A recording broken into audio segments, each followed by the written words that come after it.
You are listening to the Knightline Sports Network, brought to you by Travis Dever and the Dever team, 386-690-1636. Knightline is brought to you by the Dever team, your source for New Smyrna Beach real estate and everything else New Smyrna Beach. Go to www.thedeverteam.com and call UCF alumni Travis Dever for all your New Smyrna Beach needs. 386-690-1636. That's 386-690-1636.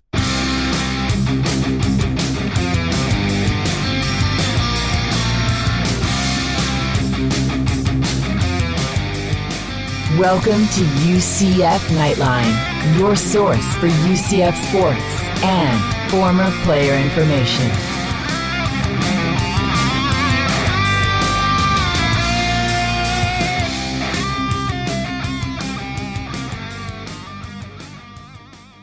Hello, Night Nation. This is Andrew Phegley coming to you from the Dever Team Studios. This is Knightline 236 from the award-winning Knightline Sports Network. It is game week. Finally, we can say it is game week. Yep, I'm channeling my inner woo girl right now. All right, and that is Roger Phipps, KnightBengal, as he is also known. Your Bengals did not do very good, so hopefully your Knights will do a lot better this week. Finding new ways to lose every single week. I mean, we're super creative. All right, we got season preview insider edition, games galore, number one defender / offensive threats. You've got game, you've got not a game. They've got the power. I don't know what you mean by all of this stuff, but maybe you should do this. And the $1 million, I'm not going to do the way you wrote this, just so you know. Okay. It's funny. It would be funny if somebody else did it. All right. The charging on fund is basically up to $1 million or whatever, so that's good. The big three and Booger, that's an interesting thing, and we can talk about that. Note in the drawer, GOL is a game day picker. Now, that would be interesting now, wouldn't it? Yeah, for Georgia Tech. Yeah. I thought only Cleveland was supposed to be on fire, and your questions in Ask a Knightline. All right. Well, I don't know what half of this means, so that's why I'm reading it. I'm just reading it. You wrote it. I'm trying to do what Roger wrote here. It's all good. All right. So, really the first week of true college football. And from what I saw, most people were able to play their games. Yeah, the vast majority of them were. There were a few that were moved or postponed or what have you. But, yeah, they were all playing, and the Big 12 played. The Big 12 didn't play very well, I can tell you that. So the first one was Kansas State, which I was perfectly happy about that. Kansas State got beat by Arkansas State, and I watched that game, and I was rooting for Arkansas State the entire time. I loved it. Iowa State also beat, who was it that beat them? Was it, I can't remember who it was, to be honest with you. I'll have to look it up. But anyway, my Kansas Jayhawks still suck as a college football team. You know, I thought that if anybody could turn it around, it was Louisiana. I just the remembered. Raging Cajuns. Yeah, that's right. That's right. Okay, that's who beat Iowa State and Brock Purdy. Yes, but I thought if anybody could turn Kansas, my alma mater, around, it would be Les Miles. I don't know at this point. I'm not sure. Not sure if it's going to happen. Well, I mean, it's not a 1-year overhaul. It's been a while. Yeah, you know what I mean? It's been a while since they've played well. Since you were there. Yeah. Well, no, I mean, I know. They were in the Orange Bowl. They were ranked number 1 in 2010. If you don't seething remember. at me right now. Or 2009 or 8 or 7 or something. I don't remember. But one of those years before I moved to Florida, they were ranked number 1 at one point, and they were in the Orange Bowl before the playoffs and all that stuff. And they did pretty well that year. That was the last year, I believe, or the year before Mangino was fired because of some crap that probably never happened. Anyway, they looked bad. They looked really bad. But the Sun Belt looked good. Yeah, well, good for the Sun Belt.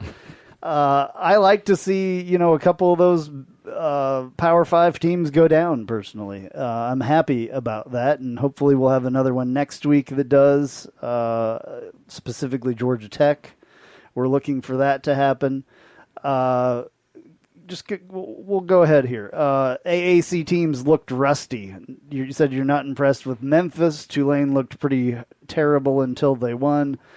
Cowles rolled, but had half their line out. Notre Dame is going to roll them, in your opinion. Yeah, for all of that. I mean, look, here's the reality of it. We all know this is kind of a weird offseason anyway, but the reality of it was I wasn't impressed with anybody that played from the AAC. I mean, obviously we talked about Navy getting rolled, and Coach Ken came out and said, hey, we haven't tackled anybody. So you saw the results of that. With regard to Memphis, their first half, it just wasn't impressive. Their defense really looks porous. I was expecting more out of their defensive backs, and if they try to boat race with UCF with all the talent that we have, they're just going to get run off the field. I mean, I just was not impressed with them at all. Tulane, they were supposed to be pretty good this year again.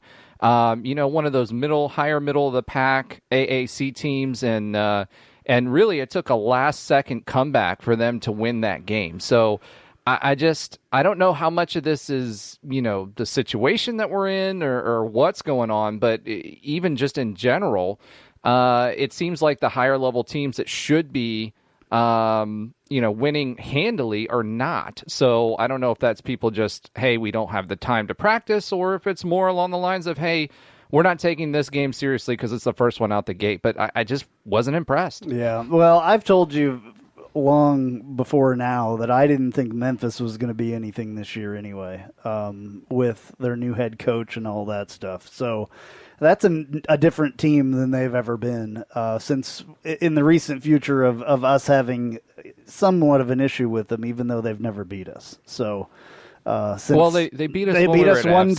time, but yes, a long time ago. It doesn't even matter. It's been so long ago, in the 90s, I believe it was. But the last few years, when we played them in the American Championship multiple times, and we, I wouldn't say really even struggled with them. We played some good games with them, though. They're not that team anymore. FSU is not that team either. So they can't play in the second half either under Mike Norvell. Yeah, Mike Norvell, I think he's been outed as far as that goes. So we'll see. The Florida State fans, I believe, want him fired already.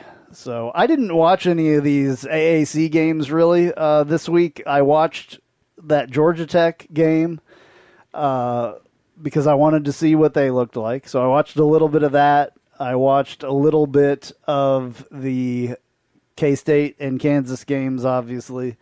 That was pretty much what I watched. Yeah, so, I mean, for me... wasn't a lot of high-level playing going on. No, there wasn't. In that Georgia Tech game, there really wasn't either. I mean, it was who wanted it more, quite frankly, and Georgia Tech came out on top. Blackman was terrible. And this is the second year he's been terrible. So I don't know what he's doing in camp to look like he is. Now, I will say this, Asante Samuel Jr., who we did recruit pretty heavily here. Should have been at UCF. I don't know why he's not. Yeah, and he had a great night. He had a couple picks, so they played well. It's just offensively they can't get out of their own way, and the O-line for FSU, which has been a conversation for probably the past 4 years, just was shredded by the defensive line for Georgia Tech. Well, Booger McFarland seems to think that UCF is not in the big three of Florida. Yeah. Which is shocking to me. Not. Just because he's never been a UCF supporter. He's been an SEC homer. He's an FCC homer, exactly. So it'll be interesting to see what he thinks after this Georgia Tech game. So he can compare the two, because he saw Florida State play Georgia Tech, and then he'll see us play Georgia Tech. Well, the interesting thing was, even during the show when they were broadcasting it, he made his comments, right, and then he went away, and live on the air they came back, and one of the other co-hosts said, hey, by the way, UCF fans are not happy about what you just said, blah. That was amazing. Yeah. It's like, just so you guys know. He's called it the Twitter Mafia, which it is. So. Yep. you're making a difference on live broadcast television, so that's pretty awesome. Yeah. The UCF Twitter mafia is strong. All right, so I don't care what Booger McFarland has to say personally. I mean, I just don't care what he has to say. He's one of those people that I'm not tuning into anything to watch or hear what Booger McFarland has to say. Same way with Greg McElroy, but we'll talk about that later. Yeah. Yes, supposedly we're going to be hearing from him. Did I mention that we have Kyle Israel coming up? I don't think that I did. But Kyle's coming up. We're going to talk to him about the Georgia Tech game. We're going to get that all settled for you and get some opinions from him on that kind of stuff. I do have some clips that I want to play. We had a couple media sessions. I've got some from last week, which we didn't do a Knightline. We did Knightline at night on 107.3 WDBO, by the way. If you're not listening to that, you should be. It's every Tuesday night on WDBO 107.3 and 580 AM. Also on the WDBO app. So if you're out of state, out of town, whatever, you can always get that app and listen to us every Tuesday night, 9 p.m. Eastern, 9 to 10. And it is the only all UCF show that is on the radio. That exists. Period. Mm-hmm. I mean, you can say Mark Daniels has a UCF show, but he doesn't really have a UCF show. He has a sports show. Yeah. So our show is all UCF all the time. And it's on WDBO. And it is a call-in show. It's call-in. People don't call in a lot. I think people are scared to call in, personally. So if you're listening and you're scared to call in for some reason, call in and talk to us. Yeah. We're not scary people. No, not at all. I mean, if not, Andrew's going to scare you into calling. Yeah. That's how that's going to work. We're not scary people. Either way, we have plenty of stuff to talk about if people call in. We have plenty of stuff to talk about if they don't. But I would like some more interaction. I think it would be great. And you can call in through the site as well. Well, yeah, you can leave on the app. It's called an open mic on the WDBO app. There's a little thing, and you record what you want to say. So if you don't want to talk to us live on the air, you can do that as well. So, you can. The other way to get it is Alexa. You can say, "Hey Alexa, play WDBO," and it will come up right there. There's a plethora of ways to connect with us. Anywhere around the country, you can hear that, or the website, WDBO.com. So it's out there. We do put it on the Knightline Sports Network feed afterwards, but it's much better if it's live. It's a good show. Yeah. It's me, you, and Ben Stout. Yep. And we have some guests every once in a while. You kind of never know who's going to show up. So it's a good time, though. And it's even going to be a better time than when we have an actual UCF game to talk about. Oh, I have been literally salivating over this. I can't wait to get going. We've done lots of radio shows this entire time. We've kept going. We had a little bit of a break when WDBO switched from ESPN and all that stuff. And a little bit of a break before that when, there was issues. But Chad Barr is our sponsor on that show as well. Please give it a listen if you haven't. I know that 9 o'clock at night sometimes isn't the best time for everybody to listen on the radio. But put your headphones on when you're laying in bed or whatever. Maybe that's why people don't call, because they're going to bed. Well, hopefully they put their kids to bed, and now they're tuning in to listen to us. So, all right. It's a good time, though. Tuesday nights, 9 to 10 p.m. All right, so clips. So what I was saying was that we have some clips that I want to go through. I did play some of these clips on there, but I'm not sure who listens to both, so I'm going to use some of them here as well. Alex Golish, Anthony Tucker, and Willy Martinez all have clips coming up here. So I do want to say that Alex Golish is he's a great talker. And his explanations are very long, and I really love to listen to this guy talk. I think a lot of us have said this ever since he's been here and started to talk. I hope he is as good of an offensive coordinator as he is an interview. Well, he exudes intelligence, right? So when he speaks, he's very articulate.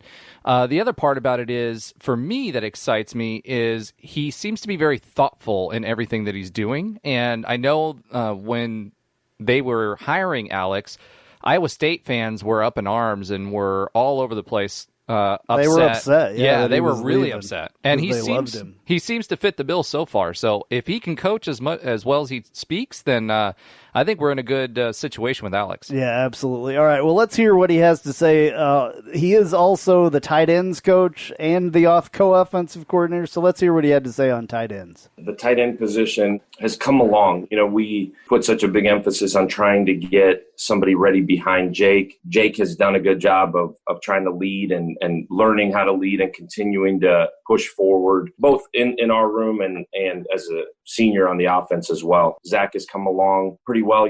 This offense is unique to where it takes a minute. Not having spring ball, I think, hurt Zach in a lot of ways. So he's had a lot of catch up to do, and then getting the young guys ready between Tony Forrest and Alec Holler, trying to make sure we could find some balance there to where what happened a year ago where Jake went down and really felt like you didn't have somebody that could come in and step into that role. It's been a huge emphasis in our room.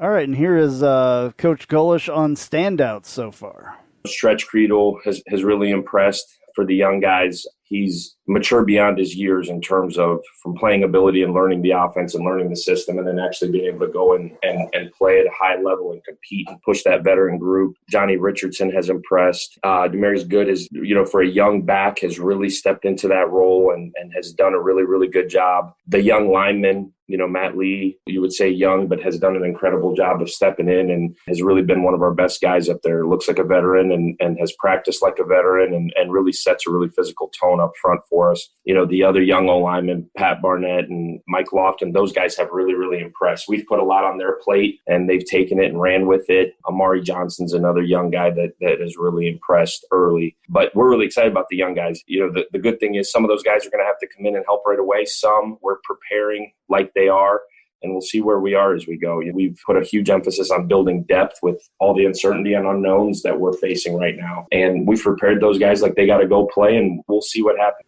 All right, here's Anthony Tucker on the young running backs. He is the running backs coach and co-offensive coordinator. Demarius, call him Goody in the running back room, and really I think it's caught on with the rest of the team, but he's growing up a lot. He doesn't look like the same guy he was last year as a true freshman. He's learned a lot about what we're doing, how things are done, how to operate to earn your way on that field. Of course, those young guys, especially, they suffer from not having, a real off season and a spring ball. But I've been really pleased with what I've seen from him. Obviously, there's always room for improvement with all those guys from top to bottom, but I think Goody's coming along really, really well. As far as Johnny Richardson, man, spark plug, ton of energy, obviously what everyone has seen. And I know you guys haven't had a chance to get out there, but he's really, really talented. Again, trying to bring him up to speed, catch him up on what we're doing and how we do it and how to operate at this level versus the high school level. But been really pleased with the young talent we have in that room. Future looks bright. Future might be now. So all those guys are competing. Got a bunch of competition in that room. Again, it's been a ton of energy. And just like the rest of our team, really getting through the dog days of a fall camp type setting to get ready to go play ball. All right, the next clip you're going to hear is Willy Martinez. He is the assistant head coach and secondary coach, and he's talking here about Zamari Maxwell. He's obviously improved tremendous mentally and physically. He has raised the bar at a different level just based off of last year to this year. We've got obviously some young players that are pushing them, and that's really good. But, being able to line up against the receivers that we have that are very talented, whether they're 6 foot, whether they're a little bit shorter, whether they're tall like Jay Harris, has been really good for him too. So being able to practice against those kids and different types of skill sets has been good for him. All right, Zamari Maxwell this year is kind of going to have to step it up with some of the stuff that's been going on with opt-outs and all that stuff. in the secondary this year. Absolutely. I mean, last year he did play. He played in 13 games in 2019. He started 6 as a redshirt sophomore. And so he was a contributor last year. He just wasn't the starter, right? So we were rotating folks in here. And, this year especially, we're going to have to be really, really creative. And you heard a little bit about that on how we're practicing with these guys, because they're going to have to play multiple positions. Well, Tay Gowan is the one that he's really going to have to fill in for, because he decided that he wanted to sit out this year and go straight to the NFL. So that kind of leaves a spot that we were kind of expecting him to fill. Zamari Maxwell last year, some of the things that I remember from him watching him play was that he was the guy that would fill in for Neville Clark when he wasn't playing. And there was a few times that he didn't do very well. No, he got burned on a few. So, yeah. Which, that's understandable. He didn't have all the games under his belt, but he has a few more now and the experience from last year. So hopefully, it sounded like Willy Martinez thought that he was doing fairly well. We've got some other guys, though, as well. Devod Wilson is another prospect in one of those positions, but they're not sure that he is able to play yet because he hasn't gotten his waiver. Yeah, he hasn't gotten his waiver, but what you've heard from the coaching staff is that they're playing him as if he did. So their expectation is he definitely will get his waiver, and in this environment, I can't imagine how he doesn't. Yeah, let me play the clip of him saying that. Devod is a very talented individual. He's obviously had success at the previous school that he came from, and we knew about him because we recruited him. We wanted him here. He came on a recruiting visit, so we're very familiar with him. We're excited about it, and he's practicing very well, and he is somebody that can play all the positions on the back end, which gives us a great flexibility to where we want to put him, and we're preparing as if he is going to be ready to go, okay, when he said he's allowed to go. All right, so that's what you were talking about. We were talking about there. I've got that ESP. Well, yeah, you didn't know, I guess, that I had that clip, which is fine. It's all good. You didn't hear my clips ahead of time. So, yeah, he played at Georgia and did really well. They wanted him here before. Yeah, he actually visited. Yeah, which he said right there in that clip as well. So I think that he is, hopefully will get his waiver and be able to play, because we need him really bad. He is an incredible player, and it's really exciting to have him on the team. Now, one of the things that we talked about a little bit with takeaways from the weekend, and we talked about Tuesday on Knightline at night, we talked about how some of these teams aren't coming out and playing very well, and tackling especially.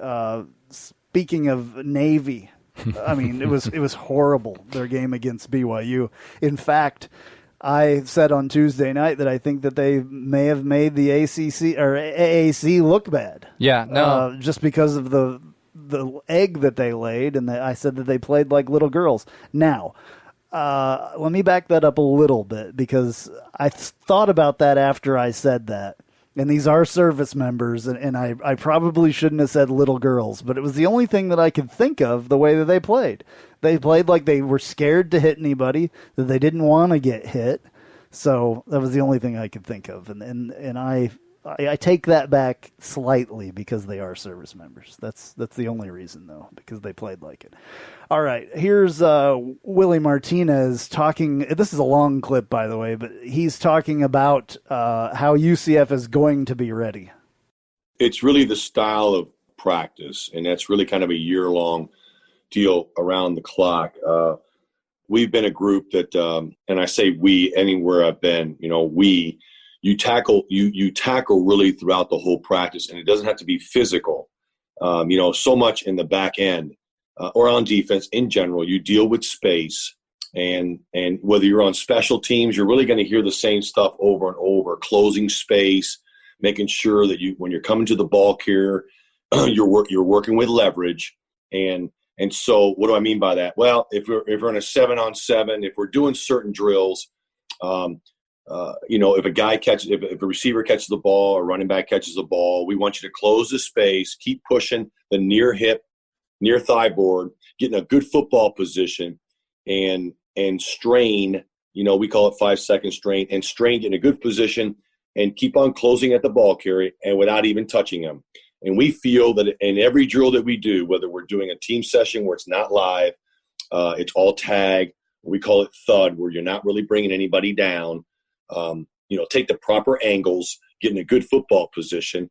So a lot of it has to do with your eyes and the football position, that if we do it in every drill, I'm a great believer in that you don't have to physically tackle somebody to really be really good at tackling. It's the fundamentals about getting your feet right, getting a football position. Is your eyes in the right target, which obviously in this case we're talking about the near hip, near thigh board, and really just stressing that. We do drills that continue to say the same thing in the drill without we're using a pad, we're using whether it's a donut, whether it's shields, whether it's one of those stand-up tackling things, trying to save bodies too, because we do that anyways during a regular season where we're not hitting each other. So we do the same drills we've been doing year-round, but really just continue to stress that when we are in the team sessions going 11-on-11, 7-on-7, hey, listen, we can still tackle, and you just got to stress it and hold them to it, discipline them if they don't do it right, critique it, and keep on saying those things, because this is going to be the same thing other than wrapping up. But we do that with pads. We do it with dummies. I mean these agile bags or stand-up pop bags that you teach to grab, wrap, snatch, and roll pads, not players. Again, we do that anyways all year round. I keep on saying that, without players, because you have to save each other. So that's been the main focus. Not that we don't say, a game like speed is going to be different. We don't like to say that because we think that our practices are very game-like, as fast as our offense is, as fast as we operate as a team, which is really good for us, and trying to process stuff and getting lined up, communicating, and also finishing plays, which is really the basic fundamentals of us as a program. All right, this next one is Alex Golish talking about the quality of play from last week when we heard from him. But I really liked this clip. This is a long clip as well, and it has the question from Brandon at UCFsports.com, the dungeon, if you're on there. This is Brandon asking this question, and this is a great reply by Alex Golish. With, not having spring or just having a limited spring ball, guys at home for a few months, what kind of quality changes do you think maybe we'll see when games get going? Do you think teams may not be in as good condition as they would have been otherwise? Do you think we're going to see some sort of difference when the games get going? That's a fascinating question. I think just like everybody else, I tuned in last Saturday in the Central Arkansas Austin Peay game to see the answer to that. I think this will be an ultimate challenge of teams' cultures and programs' cultures in general, in two ways. One, how much detail can you pour into this limited offseason, and into really a limited camp? We're fortunate we don't play until the 19th, but I think it challenges the culture of your program first in what kind of detail can you pour into your offensive, defensive, and special team schemes? Do you have to stay simpler, or can you continue to push forward and do the same thing that you were able to do a year ago with a normal off season? I think the programs whose cultures are at a high level will show up, and the detail won't be noticed in terms of pre-snap penalties and, guys being in shape and the finer points that end up winning and losing games, third down, red zone. And I think the second part of it in terms of challenging a team's culture is, can guys stay healthy? Can guys push through nicks and continue to go? And can guys continue to show up testing negative with this virus? I think those are both things that'll test your culture. Our job as coaches and as leaders within the program is to continue to educate these guys, one, from a football side, two, from mitigating risk in terms of who you're around, when you're around them, wearing face coverings, not doing maybe things on Saturday night that traditional college students do. And that's why I say it'll test your culture. We've challenged these guys on offense every single day that you are different. There is something different for you on a Saturday night than the average college student. And knock on wood, we've done a really good job with that, and we'll continue to challenge them. I think these are still 18 to 22-year-old young men that are in college, at an incredible place to go to school. You come outside and there's palm trees and the weather's incredible. I think the natural urge for an 18 to 22-year-old is to not go to your apartment and watch TV on your own. But we've continued to challenge them. And I think it'll be the ultimate sign of every program nationally. What is the culture of your program? Can your guys continue to behave accordingly? And we're at a different time in society, and with this virus, there's a lot of things going on that these guys have to deal with that probably in my career, guys have not had to deal with. And so we'll continue to challenge them and educate them. I think the expectations within our walls are very similar to the expectations that are out there, that you're going to come out and play incredible football week in, week out. We'll continue to challenge them, that the details right. I think as you watch football last Saturday, it's the special teams, it's the pre-snap penalties. Those are all things that our guys need to continue to learn and push through, so that on the 19th, the football is as clean as it can imaginably be. All right, this one is Alex Gullish talking about how there was a little bit more excitement in camp this week because it's actually game week. The light at the end of the tunnel is you can actually see it now. I think the uncertainty early for the players, for us as coaches, was very much maybe a hope is the right word early, and a little bit of a blind faith that, hey, we are going to get to this point. And we talked about it last week, but continue to hammer home the process for them of just continuing to get better every day. Whether there was going to be a game on the 5th, on the 12th, on the 19th, whatever that game was going to happen, that we had to be ready. And I think the one thing that these young guys do a really good job of is you give them a target and they'll go attack it, and I think once it was kind of defined that, hey, we are playing, hey, it is going to be the 19th, I think it kind of gave them a rejuvenated level of energy of, hey, there's a purpose to this whole thing. These guys obviously want to play ball and are incredibly fired up to play ball. Now that there's somebody else that they get to hit rather than their own teammates, I think they're even more excited. But the answer to your question is very much so. I think the light at the end of the tunnel is a week away.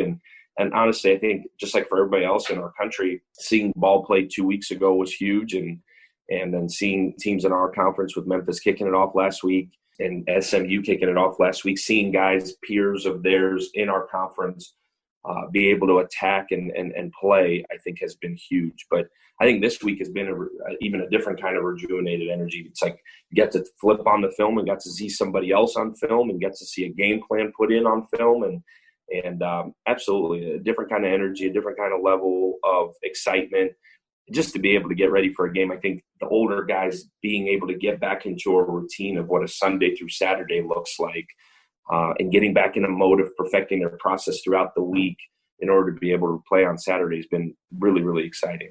All right. Well, I want to play this thing real quick. This is something that I came up with. I think it was last season, maybe the season before. I think it was last season, but everybody's excited. Everybody's excited. I'll be excited. A lot of excitement. I'm excited. Everyone's excited. I mean, I was excited. I know my team was excited too. I'm excited about it. Yeah, most definitely. I'm very excited. You're just excited to get back out there. I think everybody's excited. All right, I'm excited. Oh, so excited. Yeah. So I'm ready. The players are ready. The coaches are ready. Everyone is ready, and everybody's excited. I cannot wait till I know you're going to hate this, but for me, I actually wait for the beeps, because once I hear the beeps in the background of the clips, I know for sure that we have a live season going. Yeah, none of them have happened on the field or anything. So all these clips and stuff have been Zoom calls still, and I think still the post game stuff will be in that manner, I believe, or it'll be taped by UCF or whatever. But we will get it. We'll hopefully finally hear from some players, because we still haven't heard from players since before in the spring or whatever, or during the lockdown. Maybe they gave us a couple of players, but we'll finally hear from players, and that will be a big deal. This show will get a lot easier for both of us. This has been, it's a little bit of it's a transformation to go from host to a different host and all that stuff. And you've been working with me, obviously, on the other show, and you're doing a great job, by the way. Just we have to figure out how we're doing this. Yeah, so, figure out our dynamic. Yeah, and the whole year has been weird so far with everything. So It is what it is. This will get better. The clips will get better. Is why I'm saying that more than anything is the clips, because they're kind of weird clips. It's just, not what we're used to. None of this is what we're used to. So let's go on to the rest of what we're going to talk about, though. The season preview. We're going to talk here about things that we're looking for. I'll let you explain it. Yeah, I mean, it's finally here, right? I'm excited. Finally, yeah. I'm excited. Everybody's just like excited, these guys. yeah. Everybody's excited. But at the end of the day, we're a week away, or a little less than a week away, actually, from kickoff of UCF football for this year. 6 days. 6 days. So one of the things I wanted to do is make sure that, and I know Andrew does too, is kind of talk about the team and where we're at, because quite frankly, we didn't know if we were going to play, who we were going to play, UNC backed out, etc. So, I think we're safe at this point to actually talk about the season. So I'm going to start it off by asking a few questions, and I'm going to have Andrew give his perspective and mine. Now, remember, this is going to be colored by the fact that we have very little information out of camp. We have probably the least information that we have ever had. Yeah, there's no spring game, no camp, no player interviews, no nothing. So, what we're going with is we've is seen our what perception. you've seen, basically. We've seen the clips that UCF put out, and it's very, very vanilla. Obviously, they don't want to put out stuff that's going to help any other team and all that stuff. So they've done a great job of filling us in. We're not saying that, but we have had zero access, basically, this year, just like everybody else has. So we're going to go with our thoughts and our expectations and stuff like that. But we, honestly, it's kind of hard to do this. Until we get some game film. Yeah, so... All right, so first things first, let's talk about offense. So, for you, Andrew, from your perspective as a defensive mind, what do you think about what are the biggest challenges going to be for the offense this year? Well, I think the single biggest challenge will be replacing the center, because we've having to replace the center for the first time in I don't know how many years, at least 3 years probably. I don't know how many years the guy started. Jordan started for 4 years. Did he start all 4 years? All 4 years. As a freshman, he started. Okay, so I couldn't remember that. See, I don't even remember. But I think that's the biggest challenge. That's a huge, huge, huge hole to fill. Jordan Johnson was absolutely awesome. He was a great center.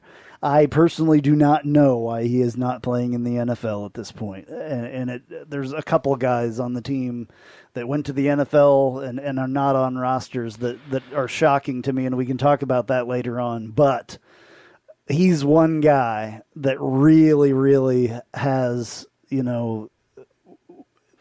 was a huge part in the offense. And I think that's the single biggest challenge on offense.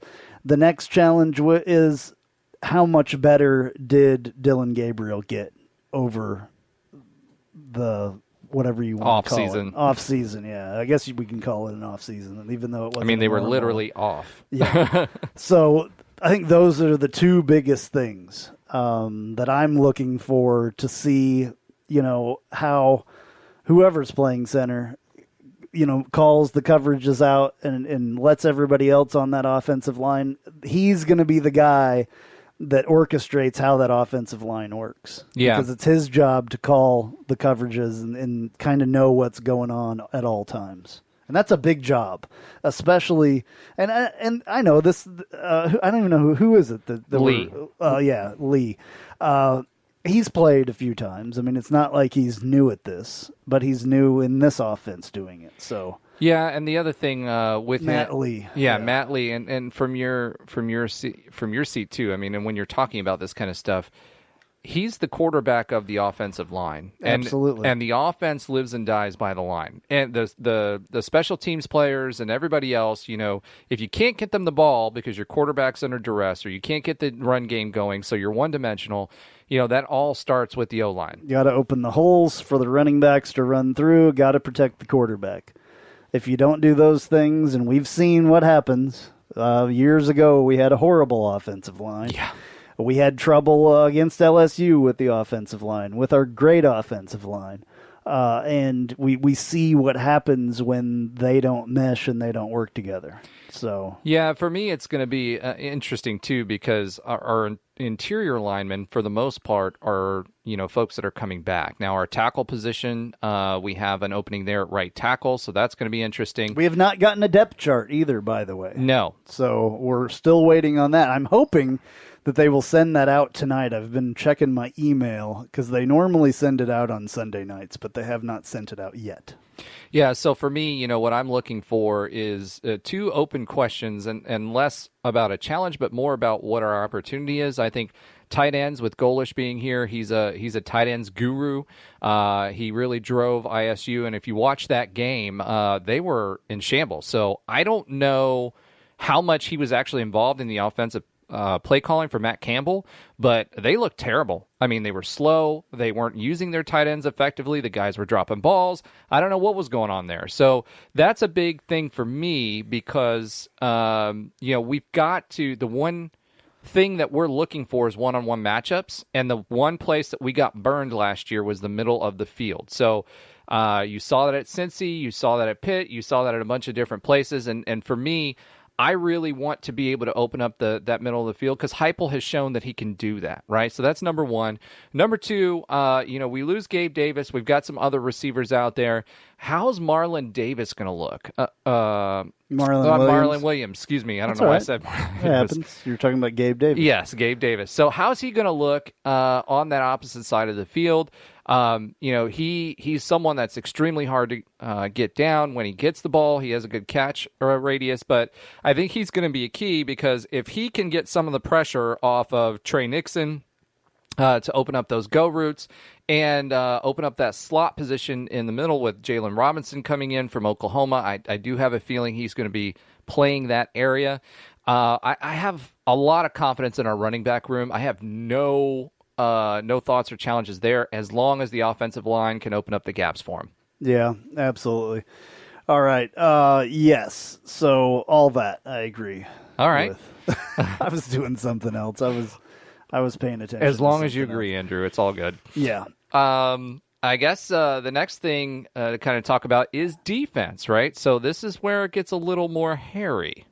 Yeah, we're also replacing some guys there. We're replacing a middle linebacker that we haven't had to in a couple of years. So that's another guy. Nate Evans is who I was trying to remember the name of. We have to replace him. And that is not an easy thing because here you go again he's the quarterback of the defense, the middle linebacker. So anytime that you have to replace a guy like that really did a great job in his position, it's difficult. And then we've with guys opting out, there's another thing there. We've got to replace a couple other guys. We've got to replace Neville Clark that went to the NFL, and I don't know what happened there, by the way. I'm going to talk to his dad more, and I'll get back to that at some point. We'll have to talk about that on a different show. He got cut and then didn't even make the practice squad, and I have no idea what's going on. I think there's an agent issue that's going on there. Anyway, so those guys you have to replace, and that's, I think, the biggest challenge on the defense is replacing players, obviously, that aren't here anymore. Guys that we relied on. Nate Evans was a bulldog out there and would play his heart out every single play. Neville Clark, you could say that about him too. Maybe a couple plays here and there that he would take off, but not very many. You could always rely on that side of the ball or that side of the field being locked down pretty much most of the time. Well, and I think we had some decent depth there. I mean, we are building for the future. I'm really excited about some of the younger guys we've got, right? But Gilliard's there. He's got a fair amount of time in that middle linebacker spot. He's a smaller guy, right? So he's not as tall and big as what we've had and enjoyed in the past. The strong and the will linebacker positions, we did have some good depth with a lot of snaps on both of those positions. So you're right, though, about the quarterback of the field again. And not only that, but Nate was also one of those heart and soul guys. He was a guy that was constantly firing people up. He was constantly energetic. And so when you lose that, the next question is who's going to step up and be that fire on the field? Like who's going to make sure in that tough down and distance, goal line stand kind of position, who's going to be the one that puts them over the edge? I'm also a little bit worried about Kalia Davis not being on that line as well, because he's a monster, and he's not going to be there. Yeah, so, mine was going to be defensive tackle in the line. I mean, I've kind of preached about this on Knightline at night, but that's really what I'm worried about. I mean, for our middle line, or for our linebackers, and also for all of our defensive backs, it all starts with the line. And when you're talking about turnovers, you want to get people out of position and blow up plays, and that remember starts with last defensive year line. how we were all worried about that defensive line, though, and it turned out not to be because we had such great depth. I still think that we have that depth, so I'm not worried nearly as much about that defensive line. I'm worried about from the linebackers back. Is what I'm worried about. And I'll go the opposite way, and here's why. When you're talking about pressure, we did not get hardly any sacks last year, and our offense relies on possessions and winning the possession game so that they can score quickly. So if they sputter, especially early on, we need those turnovers. In order to get those turnovers, we need to get pressure. And that's the way that we play. We need to get pressure to blow up the running lanes and the gaps, and then also just because you don't have sacks, though, doesn't mean you don't have pressure. So I think we did pretty well on pressuring quarterbacks last year. All right, personally. I mean, I don't remember it being a huge problem. Yeah, I don't think we got what I remember watching from last year, and yes, it's been a while, but from what I remember last year is we didn't really blow up the backfield as much as we needed to and get quarterbacks out of position. We had a lot of guys like Desmond Ridder who broke containment and were going sideline to sideline. And, when he was doing that, we would only rush 3 and sometimes 4, but mostly 3 when we were rushing him, and he would just step out and go off to the sideline, and then it was up to the linebackers to keep him, away from the sidelines and back towards where everybody could tackle him. So, he broke containment, and there were a few other mobile quarterbacks, and we've got some mobile quarterbacks in this league, and we're only playing our league. So if we're going to do that, we've got some guys with high completion percentages. Brady White, I'm not sold on him. I never have been, and he didn't look great when Memphis played the other night.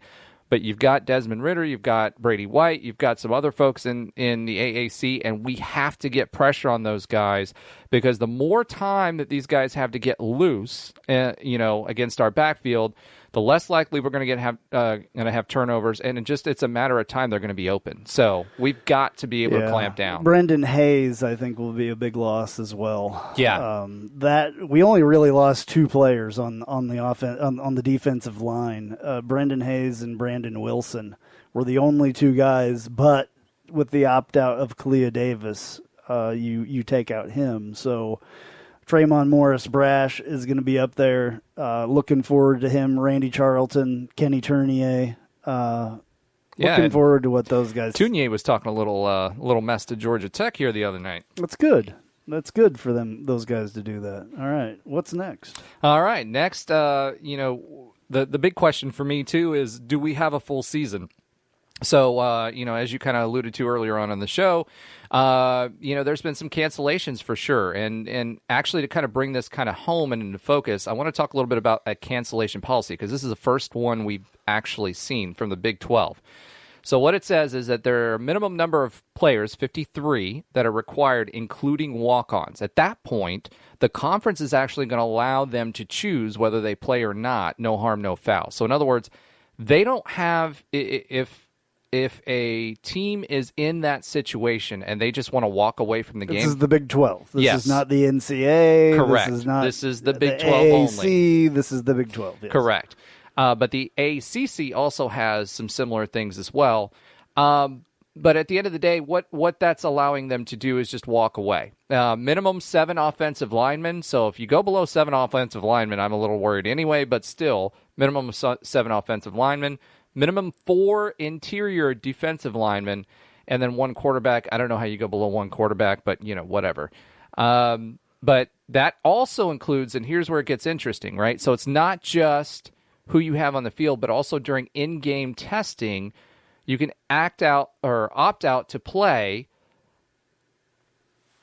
And a lot of these schools are not just doing it for folks that are testing positive, but also for contact tracing, right? So these folks are doing the contact tracing, and you're hearing them sit out.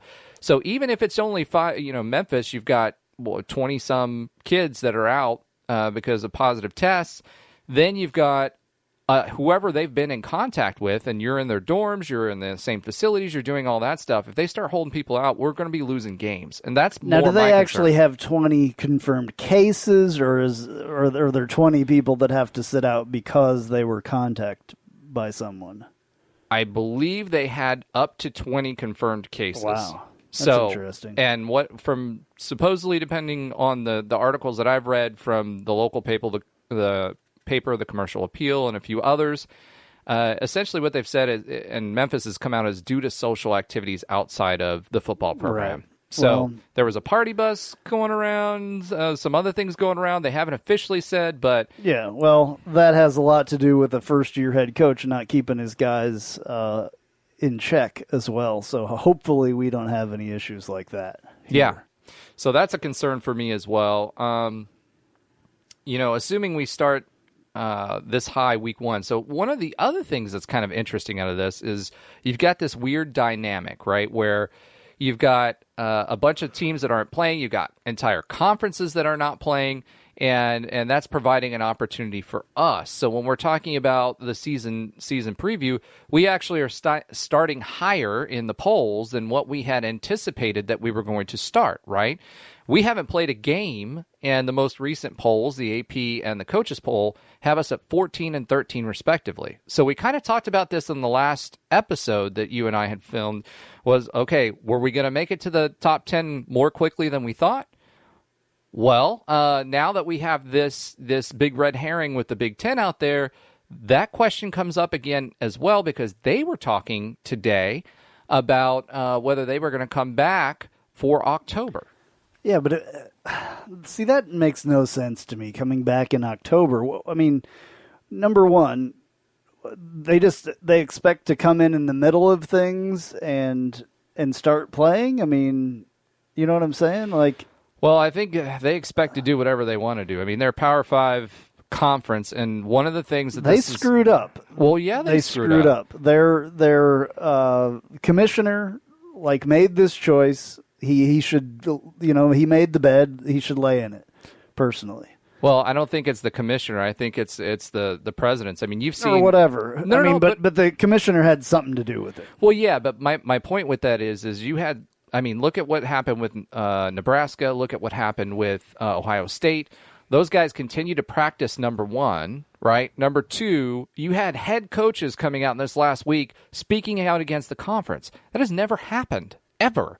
And now you've got the conferences. They're all, we always see them as unified, but they're all doing their own thing. And, the Pac-12, nobody's heard a peep out of them. So we're assuming they're just going to lay down and sleep for the rest of the season.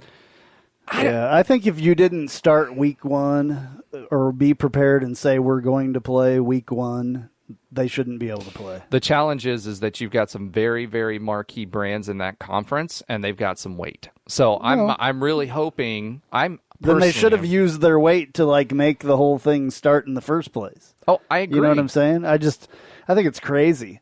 And I think it's not fair to everyone else. Oh, we're going to come in and play in October when you guys started in September. I just think it's ridiculous. I just hope they truly are penalized for it. Yeah, that's hopefully the big they thing. will be.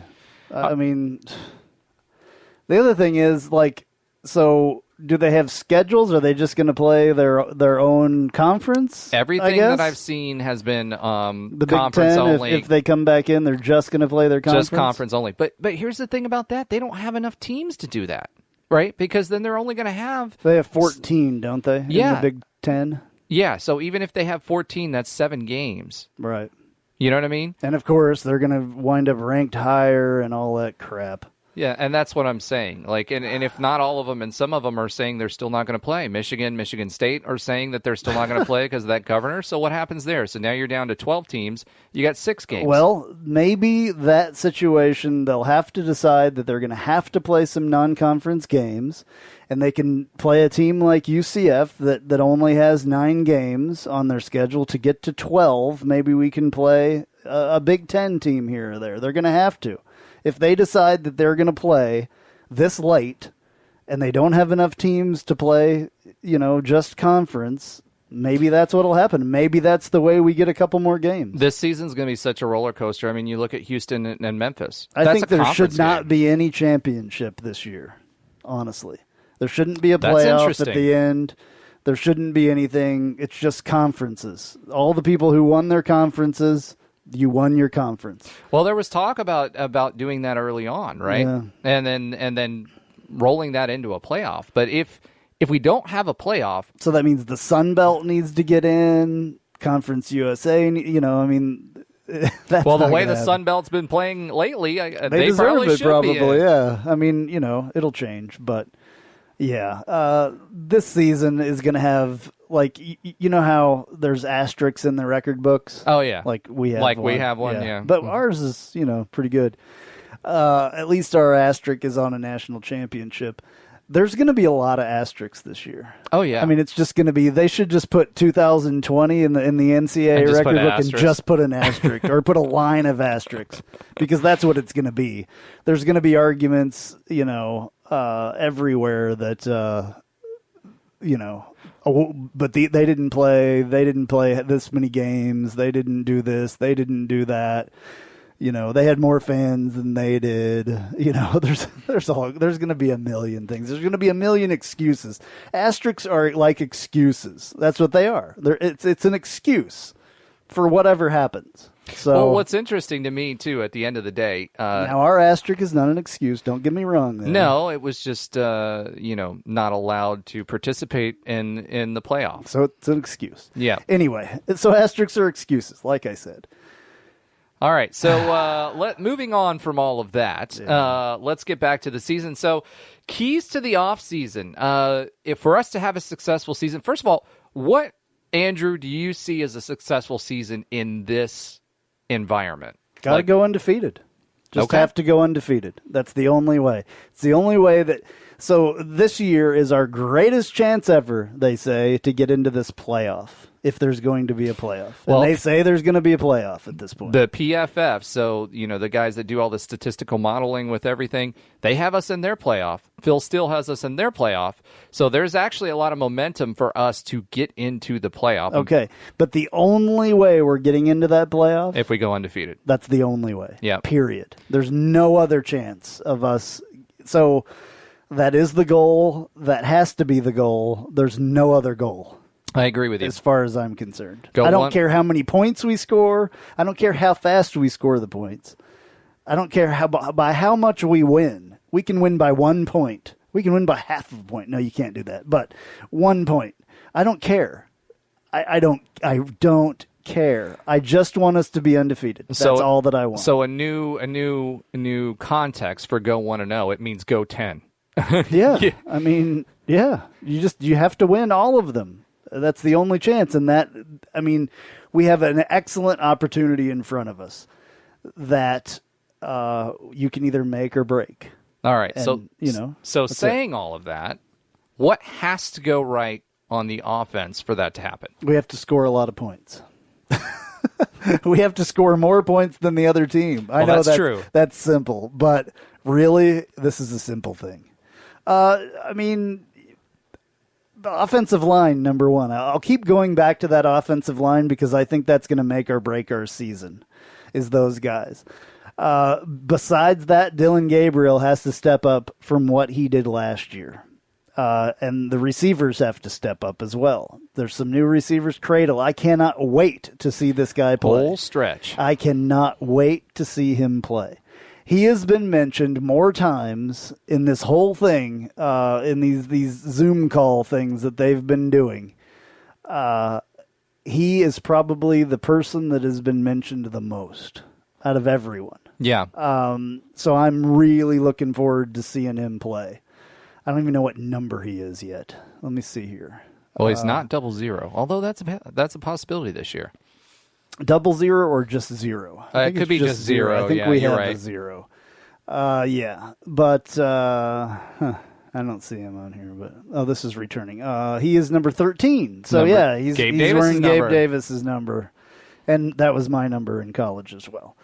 So I'm really looking forward to seeing what number 13 does. I just think that from what I saw on his tape and what everybody's been saying about him, I think he is a key. I also think that obviously, I'm trying to think of somebody's name. Marlon Williams is a key as far as they go. Trey Nixon obviously is a key. But I think Stretch Cradle will really be a key in that position. Did I get completely off of what we were talking about? No, not at all. Actually, I'm not worried about running backs because, I mean, I love Adrian Killens and Otis Anderson, but I think we need a bigger running back, number one. I'm really excited to see what Greg McCray can do. I think we missed him horribly last year. I hope that he's back to doing what he does. I mean, I think that's huge. Otis Anderson is a given. We know that he's going to do spectacular things. Bentavious Thompson, love to see a little bit more from him, obviously. It's a huge room of running backs. Mm-hmm. So I'm not horribly worried about them. I want to see one of the bigger guys do something as well besides the little guys. Although I've heard Johnny Richardson. I've heard a lot about Johnny Richardson. Johnny Richardson, they've talked about him a lot. They've also talked about Demarius Good a lot. So I don't know. To me, I'm going back to the wide receiver room. I think obviously the O-line, we've talked about that ad nauseum, right? We definitely need a good O-line, and it starts there. For us to be different this year, I want to see us eat up the middle of the field to open up the offense a little bit more, because we live and die by one-on-one matchups. Interesting, thought here when you were talking about Stretch Cradle and Marlon Williams. Is there a point where Marlon Williams starts because of his seniority and then Stretch Cradle kind of creeps in there and takes snaps away from him and that flip-flops? Because I don't see Trey Nixon. He's a different kind of wide receiver. He's going to be the go route guy, right? But these two, they're kind of both big-bodied. It'll be interesting to see how that matchup moves around. Right. So for me, I want to see Jaylen Robinson. We've heard some things about him, but I want to see him open up the middle of the field. I want to see Jake Hescock, be utilized in catching balls in the middle of the field, as I feel like offensively that's one of the areas that we can improve the most to make our offense go. Because even if you're talking about taking Dylan off the leash and allowing him to run, if you open up the middle of the field and you've got linebackers peeling off, you're opening up that box. That opens up a lot of options for Dylan, our running backs, and quite frankly, for Dylan to either keep it and run that RPO or pass the ball to those one-on-ones. So you really, if we can get that last little key, I don't think you can stop this offense. Yeah. No, I agree. I agree completely. All right. So defensively, what are your keys this year for defense? Oh, boy. Now we're going back to the defense. Okay. Obviously, and I always say this, and I'm saying this kind of tongue-in-cheek, but they have to keep the other team from scoring points. That's the biggest thing. I go to basics here because basics are very important. I say that, halfway tongue-in-cheek, but that's the gist of it. No matter how that happens. I think that, I'm just, the one thing I kind of am worried about is those linebackers. The linebackers is what I worry about the most. We do have a bunch of guys returning, but we have some new guys as well. Randy Shannon's defenses have been off and on. You know what I'm saying? Like second half, Randy. Yeah. Last year it wasn't that as much. No. So hopefully it'll be less even this year. I just think that they're going to have to get some more pressure on the quarterback. Obviously, as you said, you always love to have those sacks. And I think that for me, it's more about containing people in the lanes, man. We don't want these quarterbacks getting loose. That's the biggest thing that hurt us in big games was these quarterbacks getting loose. Okay. I mean, you can't worry just about the quarterback. No. You got to worry about everybody else as well. Yeah. I still think the big loss of Clea Davis, I'm worried about that because he has done some amazing things. He had 3 of those sacks last year, by the way, that we had. So, and then the loss of Brendan Hayes, he had 7, by the way, last year, 7.5. So he was the leading sacker of everyone. Well, for me, and kind of transitioning there, I think pressure and defensive tackle position is what I'm going to harp on all year because that's for me the biggest position to watch. The second thing that I want to talk about, and this is more of a general thing, and this is what gets us from good to great, is turnovers. Right? We know our offensive juggernaut is going to score. They're going to score. They averaged 40-some points a game last year.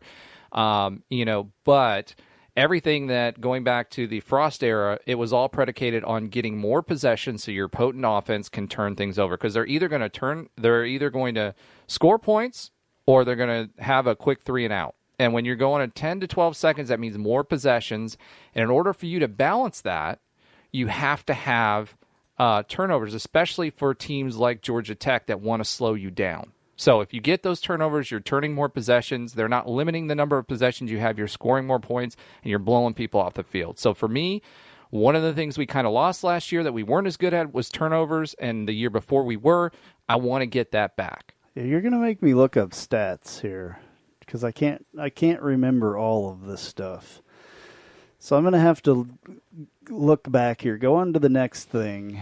All right, so the next thing I had on here was what's in George O'Leary's drawer. So I don't, for those of us that have been around the program for a while, we remember that George O'Leary always used to write down what he thought the season projection was going to be in an envelope and put it in his drawer, and he wouldn't open it until the end of the season and show some of the coaching staff, right?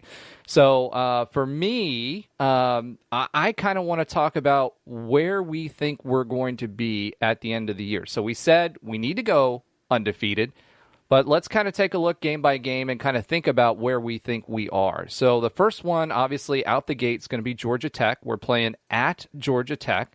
One interesting programming note, we are the 3:30 game, and it has been moved to ABC. So this is going to be over the air. We do have an idea of who's going to be calling the game, which is kind of where this McElroy comment came in. So those of you that follow Twitter know that McElroy is not exactly the biggest fan of the quote-unquote G5. He's an SEC homer, and quite frankly, he's annoying. That being said, he's going to be calling the game as well as Joe Tessitore and Marty Smith. So great exposure, not necessarily happy personally with the broadcast team, but the good news is that we're going to have that. So Georgia Tech, we're going to talk a little bit more about that with Kyle. There was some talk on whether we were going to get game day, which would have been extremely interesting. Unfortunately, they went with Miami-Louisville, which was the evening game. Yeah, they always go with the evening game most of the time. But we had there was some momentum around there with Virginia and Virginia Tech being moved and postponed. So the question for you, and I kind of alluded to that earlier, what better game day picker than George O'Leary between Georgia Tech and UCF? First question is, who do you think George O'Leary picks? I think he would have to go with UCF because he knows that the what did he call everybody? Faceless internet weasels? Yeah, the FIWs. FIWs. I don't know if he's afraid now of the faceless internet weasels or not. I don't think George O'Leary is afraid of anything. Twitter Mafia, you don't think he's afraid? Nah. No, I don't know. I would hope that he would pick UCF, but maybe he would. I don't know. I mean, they brought him back for a Hall of Fame introduction this past season. Wasn't he fired from both schools, though? I don't think he was fired from Georgia Tech. He left Georgia Tech to take the Notre Dame gig. So he was coach of the year there or whatever. He was coach of the year for us 4 years. Yeah. I mean, he has obviously a longer, tenure at UCF, so I would hope that he would maybe go with his heart and go to UCF. I'm still looking, by the way, on my computer for last year's stats, and I have no idea where I put them. ESPN has kind of screwed things around, and stats for this year and the media guide we don't exactly have them in front of us, so it's a little more difficult to look up. I don't know what I did with all my stuff from last year. This is what's bothering me. Well, I have the final stats, I know. All right. So now, probably should have looked for this earlier. Now that we've talked about George O'Leary and who you think he would pick, who are you going to pick on Georgia Tech? And then if you're picking UCF, by how much? I'm picking UCF. I mean, there's no way that I would say on this show or any other show that UCF's going to lose, except in 2015. I think I said that we were going to lose. I think that was a safe bet. Every game. I go with the safe bet. I say that we win by 14. So the line is 8. Yeah. Anywhere between 5 and 8, depending on what it is, in UCF's favor. I think we win big, too. I think that what we saw with Georgia Tech, unfortunately for them, was against an FSU team that made them look better than what they are. I mean, they struggled. It was still a 14 to 13 game or something silly like that. They've got Jeff Sims, who we actually recruited as a quarterback, and he looked decent at times, which was good. But at the end of the day, I just don't think that they can handle our high-powered offense, and I think we run them off the field. Yeah, I do too. All right. So chalk one up for UCF. So that's 1-0. So second week we want to go 1-0 is ECU, and we're going to be away for ECU, and we're going to be playing Holton Ahlers again. So what do you think? Yeah, I mean, that dude's interesting because isn't he like super big? He's like a big dude, right? Yeah, he's super like tall. Yeah, he's interesting, but I think I remember him throwing a lot of interceptions and stuff. He did against us, but towards the end of the year, he was playing really, really well. His QBR rating was something silly. It was like 1 in the ones. Oh, yeah. So, yeah. So okay. he kind of he can put pose it a problem. I mean, I know that he's fairly mobile as well. So, I mean, obviously, are we picking already? Yeah, let's go ahead. Is that what we're doing? Yeah. Well, I pick UCF to win this one, too. All right. How big? I'll go by 21 on that. Wow. Yeah. All right. I think we're going to destroy them. Okay. I don't think they're anything like what they've been in the past. The last few years, they haven't been that great, I know. There's no question about that. So, I mean, I just feel like we'll roll over those guys. I'm going to pick ECU as well.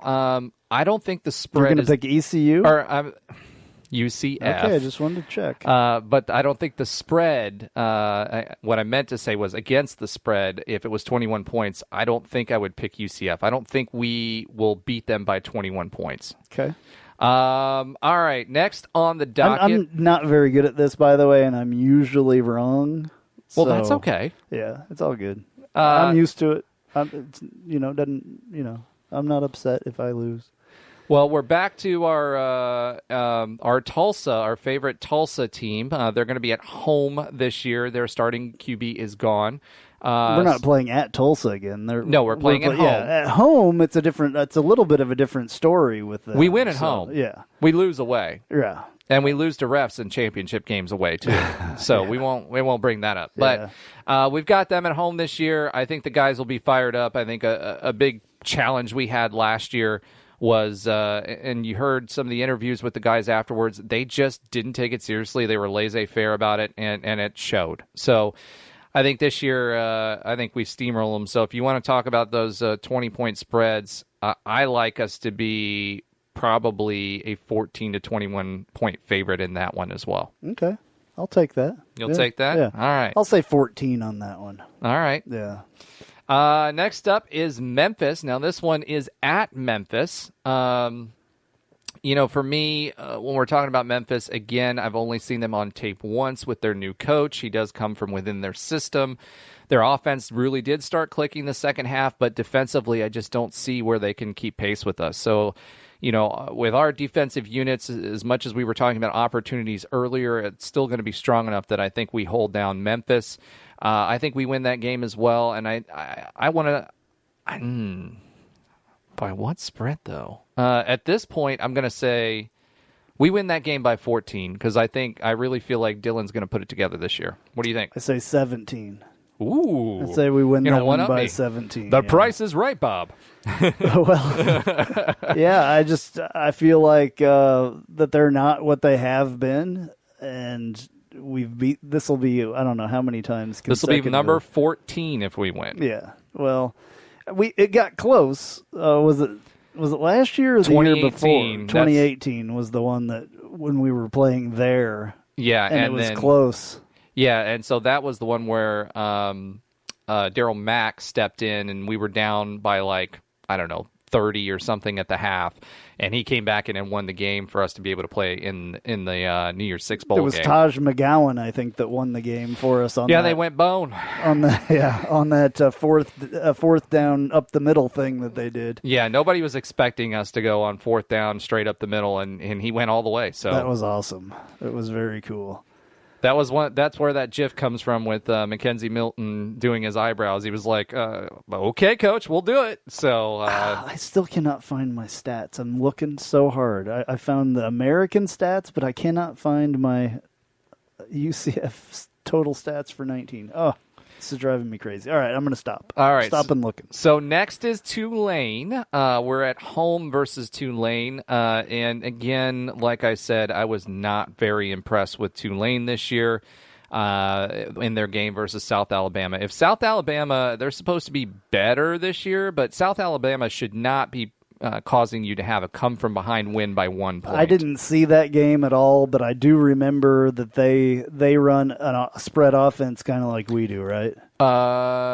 It's kind of it's a spread offense, but it's a modified spread because they also have a little bit of what Navy plays as well. So depending on the look and the set that they're giving you, it's really weird because they play a triple option? Triple option. It's more like a wing spread. So it's extremely interesting, and depending on where they are in the game, they'll play one or the other. But what was do you remember our score last year against them? It was pretty close. They hung around for a while with us, and then we put it away in the fourth quarter. But I don't remember the actual score. Okay, let's see if I can look it up. If I could find my stats from last year. Yeah. So, I mean, they worry me a little bit as far as that goes. I have it right 34-31, here, UCF. Yeah. They worry me a little bit as far as that goes because they are similar to us and can play like that. So they play fast as well. Anytime we play an offense that's similar to us worries me a little bit. Okay. It's just one of those things. You would think our guys would be well practiced against that type of offense because they're playing our offense all the time, right? So you would think they would be better at those. But it's just, okay, I remember now. They rushed for 221 yards against us. Yeah. That was the deal. Last year, I've found the stats. See, I can find that, but I can't find the yearly stats. I have the sheets and everything for every game last year.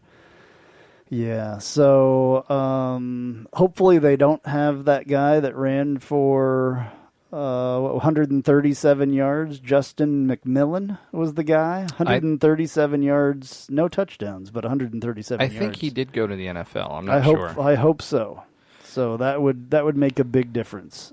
Oh, that was their quarterback, actually. He was the one that did it. Yeah, and he's back. Yeah, so he runs and throws, but he can throw bombs too. So that's their quarterback.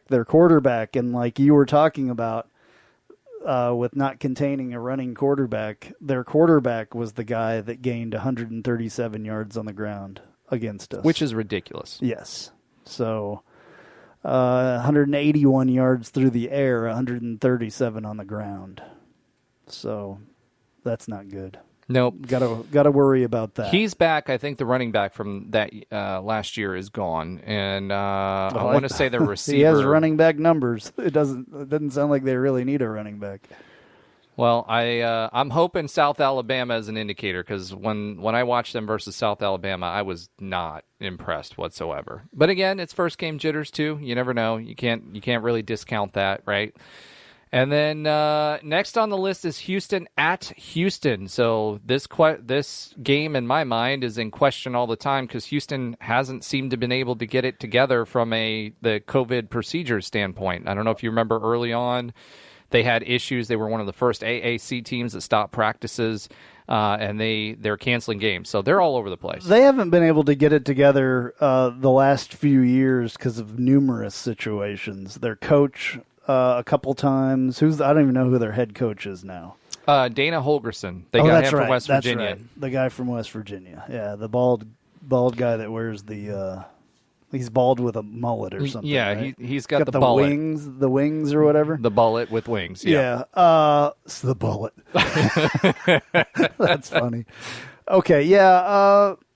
Obviously, I think that we can handle Houston. We've been able to handle Houston. We have had issues with them in the past, but I think that's a way different Houston. So Tune is a highly rated quarterback that they're bringing back this year. He was a 4-star quarterback that, as I recall, Eric King. Remember, he was supposed to come back, and then he went to Miami. Where he's supposedly the second coming, but again, I don't think the U is back after one game, guys. Yeah. That being said, you've got Clinton Tune, and they actually had a unique situation because he held out a lot of his seniors last year. So I don't know if you remember, right. there was a big conundrum or a big to-do about that. He had some of his players pitching fits on social media and everything else. This. Yeah. So there was internal breakdown with them. Yeah. I mean, when you're having folks that are on social media outing your coach for doing certain things, I mean, this was even a big deal. It's kind of like the playoff conversation where do you sit certain people during certain games so that because you're going to beat them anyway in the playoffs to get ready for a championship game.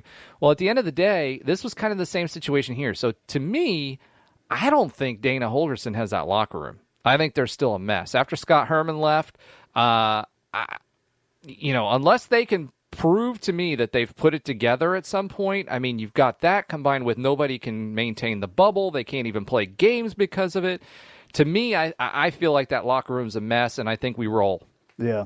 I think we do too. Last year we beat them 44-29. 44-29.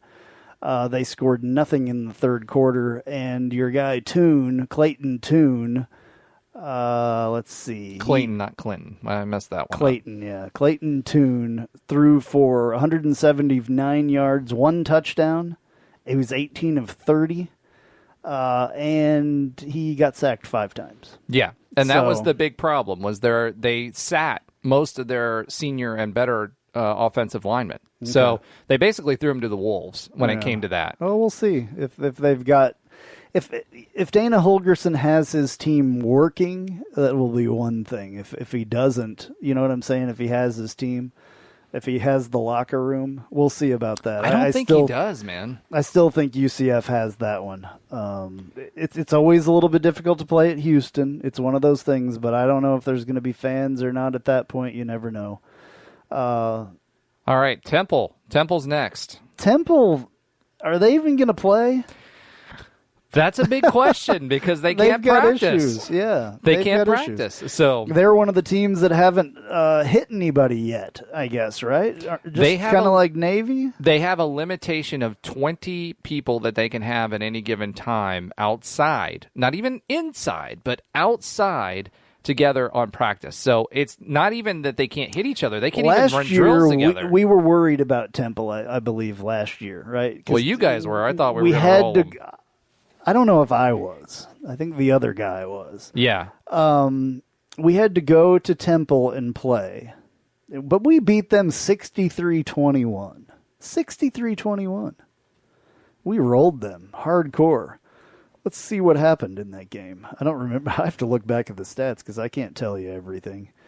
Oh, yeah, Otis Anderson rushed for 205 yards against them. Yeah, that would be net rushing for us, 385 yards. You got to remember, too, they lost Brochet, who went to Miami as a transfer as well, and that was their top. He was actually the top defensive player in the AAC, and they lost him to Miami. So you thought it was bad last year. It's going to be even worse this year, combined with the fact that they can't even practice. Is Russo still their quarterback? I don't know. I mean, he feels like he's like in his 7th year or 8th year or something like that. Yeah, so Dylan Gabriel last year was 10 of 21 for 218 yards, 3 touchdowns. He was only sacked 1 time. We sacked their quarterback 4 times. They ran for 45 yards. Yep. Yes, 45 yards. We ran for 385 yards. They ran for 45. So we ran the entire game. We ran the entire game.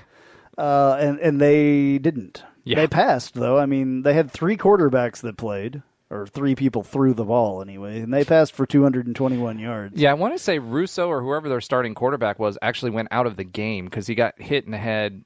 He hit his head against the turf or something like that, and he was actually put out of the game. Is that? Yeah, that's what I recall. And then they were playing musical chairs. He was 12 of 24, 2 interceptions. Yeah. Threw 2 touchdowns, was sacked 4 times, and then somebody else came in and really did nothing. Remember that offensive line we were talking about? Yep. All right. Next up is Cincy, and we have Cincy at home this year. So this is the revenge game. I know our guys are going to be keyed up. I know I will be keyed up. Too bad we don't have a full stadium this year because I'm pretty darn sure we'd have some more noise penalties going on. And, it's just so frustrating that everybody can't be there in a full packed bounce house. This is another game day candidate depending on how Cincy does this year. Cincy has been ranked and is very highly thought of, primarily because they beat us last year. So by 3 points, and it took them the last minute, and yada, yada, yada, yada, yada. So, well, the defense of Cincy is what they're gambling on. Mm-hmm. Their defense is trouble. Well, but you hear a lot about Desmond Ridder, but I'm not sold on him, man. Yeah, their defense is definitely their strength. They lost their starting running back as well, so that'll be interesting because was it that Warren guy that was Warren. like 200 He's in the NFL, freaking 85 pounds or something. Remember I think he was 245.245. He was like a bowling ball. Yeah, though. Yeah. Oh, I'm so glad that he's gone. Yeah, I hope he's in the NFL or something. He is. Though. He actually is. He made it to the NFL. Who's he playing for? Do you know? I don't know. Jeez, you have all the stuff, but when I ask, no, I have all the stuff, but the stuff. I always ask the questions that nobody can answer. It's all good. Yeah, we did not have a great game against them last year. I'm looking back. Dylan Gabriel was sacked 3 times. He did throw for 297 yards. Turnovers killed us in that game. Yeah, 3 interceptions. And that was the games we lost, one man. rushing touchdown. Yeah. Those are the games we lost. Must have been some defense, though. It was Pitt, Tulsa, and Cincy, and in all 3 of those games, we had turnovers that killed us. Yeah. So I think a lot of that stuff, I mean, I don't think Dylan Gabriel had ever seen a defense like that. No. That's their strongest point, their defense. If you remember, the big story was at the time that Luke Fickell had designed a defense just for us and had not shown that all year. Yeah, that's right. Yeah. So is he going to play that same defense this year, or is there something new? I don't know, that but I'll designed? tell you one thing. It miffed Heupel. I remember that press on. But if it takes that to be able to beat us by 3 points with 3 turnovers, right? I have a high confidence level in our ability to win against Cincy.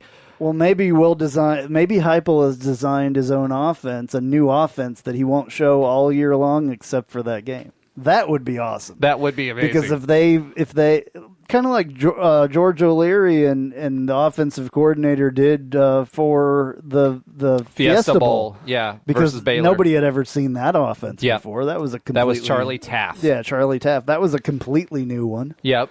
And that, so maybe that's what needs to happen here with Cincy. Since they're going to design defenses to beat us, then let's design an offense to beat them. Well, the goal is no matter what, the offense is designed to beat them. Let's just rush for like 700 yards directly over the tackles. Every play. Go bone every play. Every play. I would love it.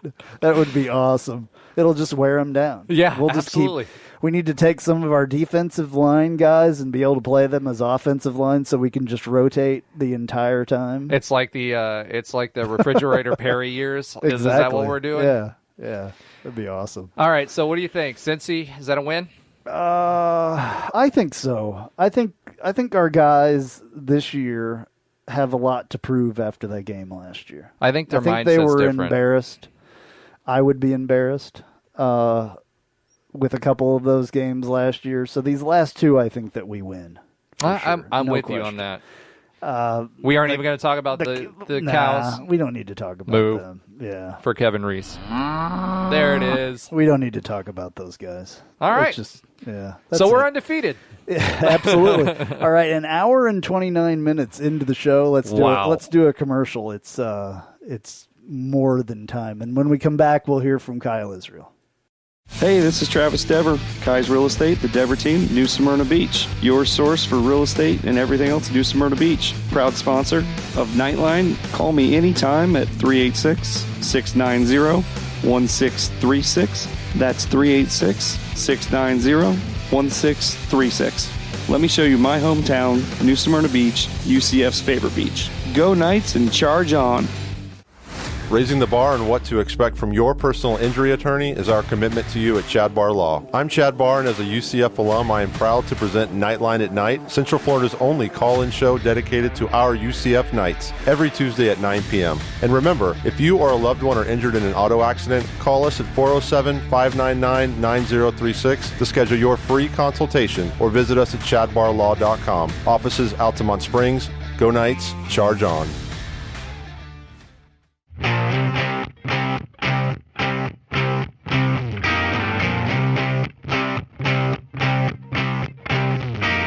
Welcome to Inside the Huddle with former UCF quarterback Kyle Israel, brought to you by the Little Greek Fresh Grill. Fresh, flavorful, fabulous. Waterford Lakes, 855 North Althea Trail, Orlando.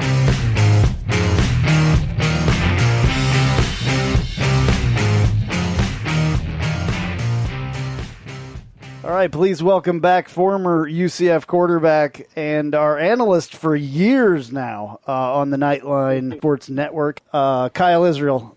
What's going on, my friend? Well, when I hear your voice, Andrew, like this for these recordings, I know that it's football season, and over the last 90 to 120 days, I think the question was, would we have one? And so I'm thankful that football is here, and I'm super excited for another season working with you guys. I know. I'm so excited. It's unbelievable that it's finally going to happen, because we really didn't think that it was. I was, for a couple of weeks towards the end, before we really knew, I was giving it about a 35% chance of going. It's a lot more than that now. I really think it's going to happen. There have been some stumbles by teams with some issues of some COVID outbreaks. Memphis this week, I guess for next week, has had an issue, so the Memphis-Houston game is canceled. But the Knights will be playing Georgia Tech. First of all, did you have a chance to watch any of the Georgia Tech FSU game? I saw about 2 quarters of it. Okay. I saw about 2 quarters. What specifically that does Georgia Tech give us? What could they give us the most problems with what you saw?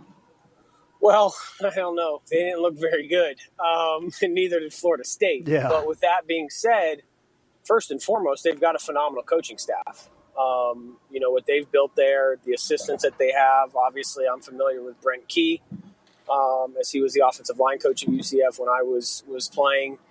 So I think they have really, really good coaches, and I think that for the most part they're going to be well prepared. When you look at their defense, Florida State and Justin Blackman and that offense, Mike Norvell's offense, was nothing to write home about at all. And so I think some of that was, lackluster performance on their behalf. And some of that was Georgia Tech does have skill players and some athletes on the defensive side of the ball that can make things challenging. But with that being said, they have a very, very Georgia Tech has a very talented quarterback, true freshman quarterback that we saw get the start. I think that gives us, that's in our favor player that can make things happen outside the pocket. I think that having one game under his belt, and I think that Georgia Tech having one game under their belt in conference on the road is an advantage to them as well. I think that's a huge advantage, is for them to get out there and play a game and, be in that environment already where it looks and feels much different than it normally is. I think that there will be an adjustment on our behalf to some extent game and get some of those initial first jitters out. So I think that's an advantage to Georgia Tech as well. And then obviously being at home, although the crowd won't be a factor. Well, you're 100% right. I mean, that's the biggest concerning thing for me, too, is us having not played a game when we're going up against them. The one takeaway that I had was their defensive line actually looked pretty solid. And one of our strengths, thank goodness, is our offensive line. We're returning 3 out of the 5 starters, so our interior linemen specifically should be there. From an offensive perspective, and thinking about it from a quarterback's perspective, Dylan Gabriel, you always hear the sophomore year is the year where a quarterback makes the biggest jump. How does that factor into this Georgia Tech game, being that it's the first one out of the gate?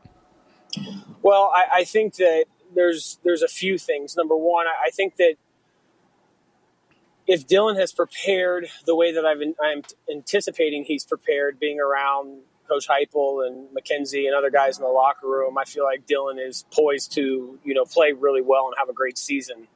But he's never going to do it alone, right? And so our offense is just, there's so much speed, there's so much talent. And if I was Dylan, knowing that and seeing that every day in practice would give me a ton of confidence. And sure, we're going to have to replace Gabe Davis, which I think for Dylan last year was, an outlet that he could go deep on in one-on-one matchups, which makes life a little bit easier just to have to be accurate throwing the football down the field rather than having to, read complex defenses consistently. So I think if I was Dylan, I'd be very confident. I think it's great because essentially, the crowd noise is a non-factor, which I think a Georgia Tech UCF game under normal standards, kind of in my mind, the George O'Leary Bowl, would be a very loud atmosphere. And so I would feel confident going into the game knowing that that's not going to play a factor. And lastly, what you just said, Roger, which is I've got 3 guys in front of me that are returning that I'm comfortable with, that are really good, that are going to protect me. And this offense is designed to get the ball out of his hands quickly and efficiently. And so it takes a lot of those maybe, first week jitters away when this offense is such an offense that it can get into a flow very quickly. And so I would be excited if I was Dylan, especially because of the playmakers around him. Hey, I don't know if you've had a chance to talk to anybody or anything out there with the Knights this year, but normally you have some inside information. What do you think that this is going to be like for players to play without fans and to have everything gone the way that it has this year so far?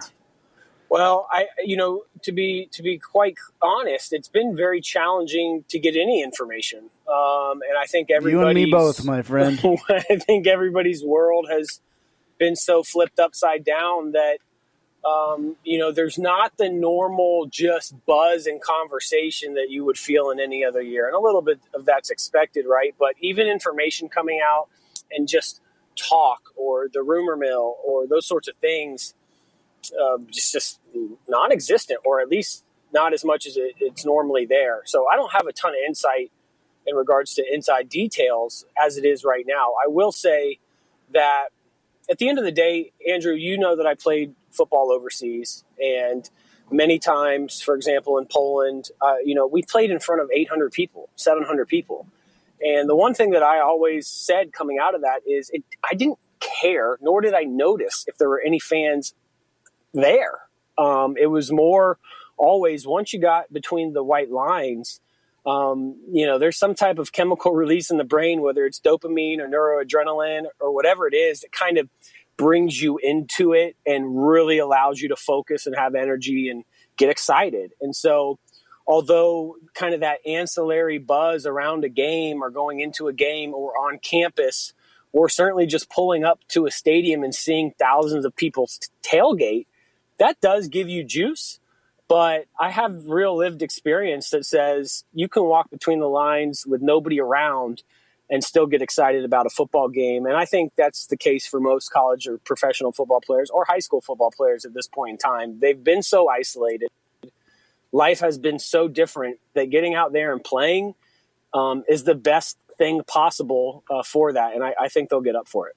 Yeah, and for me, the big thing that I'm looking forward to this year is, one, are we using Dylan more to rush, right? Are we allowing him to open the door for that? Because there's been a lot of talk, and you heard it in press conferences this year, that they kind of held him back. And then secondly, especially with Georgia Tech, since they're going to be rushing us and blitzing us quite a bit, how are we going to utilize our tight ends differently this year to open up the middle a little bit? So do you have any insight into that at all, or what would you do in that kind of situation?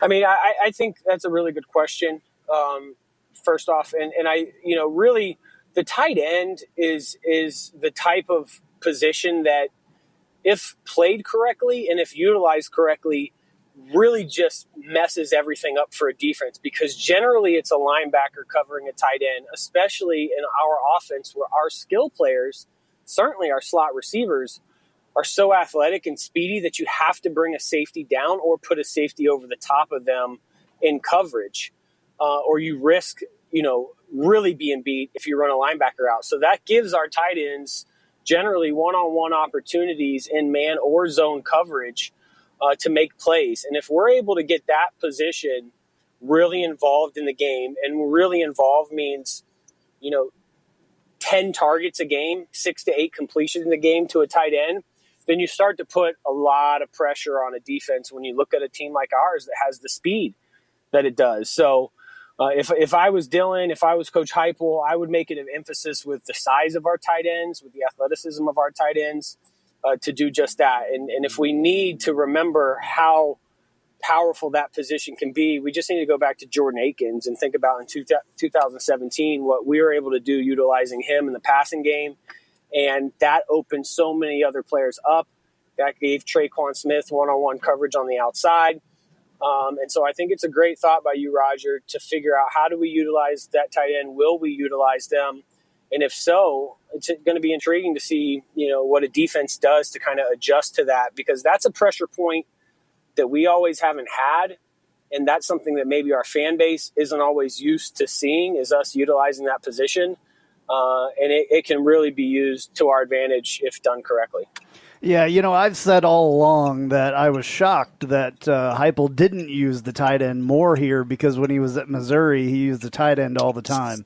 And it was a huge part of what he was doing there. So I'm looking forward to that for sure. What are you looking for in this game to see if we're prepared? I mean, you've seen this last couple of weeks, teams go out there and not be prepared to play football, especially Navy against BYU. They got embarrassed because they weren't prepared. I believe that UCF is a little bit more prepared, though. I think it comes down to 3 things: penalties, personal fouls, and tackling. And last year when we lost some games, it was because of penalties late in games, sometimes some very untimely personal fouls, and not being able to tackle the guy with a football. From time to time. Now, we have a very, very strong defensive secondary, right? We all know that. The nation knows that. So that's not of concern really to me. But if we're not able to be, really efficient from a penalty perspective, we need to be able to play within ourselves and not get too hyped up. And we need to tackle the guy with the football. And the last thing I would add to that is, in that Tulsa game and some of these other games, we have turned the ball over. And so turnovers are something that we're going to have to obviously avoid, like every other team in the country. But we saw and felt as a fan base what can happen if you're not good in those areas, and it doesn't really matter how many points you can score, when you turn the ball over and you're not able to keep drives alive, especially with our up-tempo style offense that is already not taking up much clock, it can be detrimental. So penalties, personal fouls, turnovers, and tackling, if we're able to be good at those things, I think that we have a better football team and will win this game and maybe even win it going away. Yeah, and to your point, time of possession is going to be extremely important considering how fast we go, right? So this is like the old traditional George O'Leary defense versus the Houston offense back in the day, right? So if we can, it's going to be critical that we make the most out of the opportunities that we have, and it's also going to be critical that our defenders, especially the backfield, get some turnovers on their end as well. I mean, back 2 years ago, that was one of the keys for our success, because if we're going to go at a 10 to 12 second clip each time, we need to either make sure those turn into points or get the turnovers to give us more opportunities to score. So I think you 100% hit it on the nail on the head with that. When we're thinking about this and thinking about George O'Leary style defense, I'm also thinking about the Pitt game. So can you kind of do a quick compare and contrast with the Pitt game from last year as far as defensive fronts and how, Georgia Tech is very similar on the defensive front as Pitt was last year? Yeah, I mean, the thing that Pitt was, and I was down on the sideline before that game, is Pitt was huge, and I didn't really anticipate that. I kind of saw the size disparity a little bit, and I knew that, for some reason we still have it as a part of our running game, running inside the tackles and running inside the guards into those A-gaps, even with a guy like Adrian Killens. And I don't think we were able to do that very well versus Pitt at all. And so I think that we're going to have to find ways to stretch the field sideline to sideline against this team because, like you mentioned, that interior defensive line having really good size, being very aggressive, and really, at some points in the game yesterday, dominating the football game for Georgia Tech. And so I think that if we're able to stretch them out sideline to sideline and really, again, not turn the ball over, because you go back to that Pitt game and you think of turnovers that were just brutal there early on, that makes it very difficult. But again, I think we're a much faster team than Georgia Tech, really at the skill positions. And I think that's the thing that separated us for the last 2, 3, 4 years now is our team speed and our ability to make plays sideline to sideline. And once you do that, everything up the middle starts to open up because coaches start to change techniques on the defensive line. Linebackers start spreading out just a little bit so they can get an angle. And then you're able to penetrate the interior of the defensive line. And so I think we're going to need to be able to do that because their size, the Georgia Tech size up front, I think could make things challenging for us early on if we just try to run right at it. All right, Kyle. Hey, thank you so much, man. I know you got stuff to do. You're busy tonight. I really appreciate it, and we look forward to talking to you more throughout the season. Hopefully we can get that done, and we'll talk a lot more often. I'm looking forward to it. Yeah, I know that tonight was a short time frame for me, but I'm glad that we were able to get on. I'm excited that we're entering a game week, and I look forward to recapping, hopefully, a victory over Georgia Tech next week. Absolutely. All right, man. Thank you. Take it easy. Thanks, guys. Have a good evening. Hey, Jeep Wrangler owners, have you ever sat in your office at work and watched the rain just pour into your Jeep because the weatherman said that there was a 0 chance of rain, or you put your doors back on because there was a 100% chance and then not a drop of rain fell? Well, there's a company out there that can help take the worry away and give you the peace of mind to be without your doors. The company's called Life Without Doors. They make waterproof rain curtains and dash covers for Wranglers. Life Without Doors is there to help make the decision to leave the doors at home an easy one. Find out more at lifewithoutdoors.com.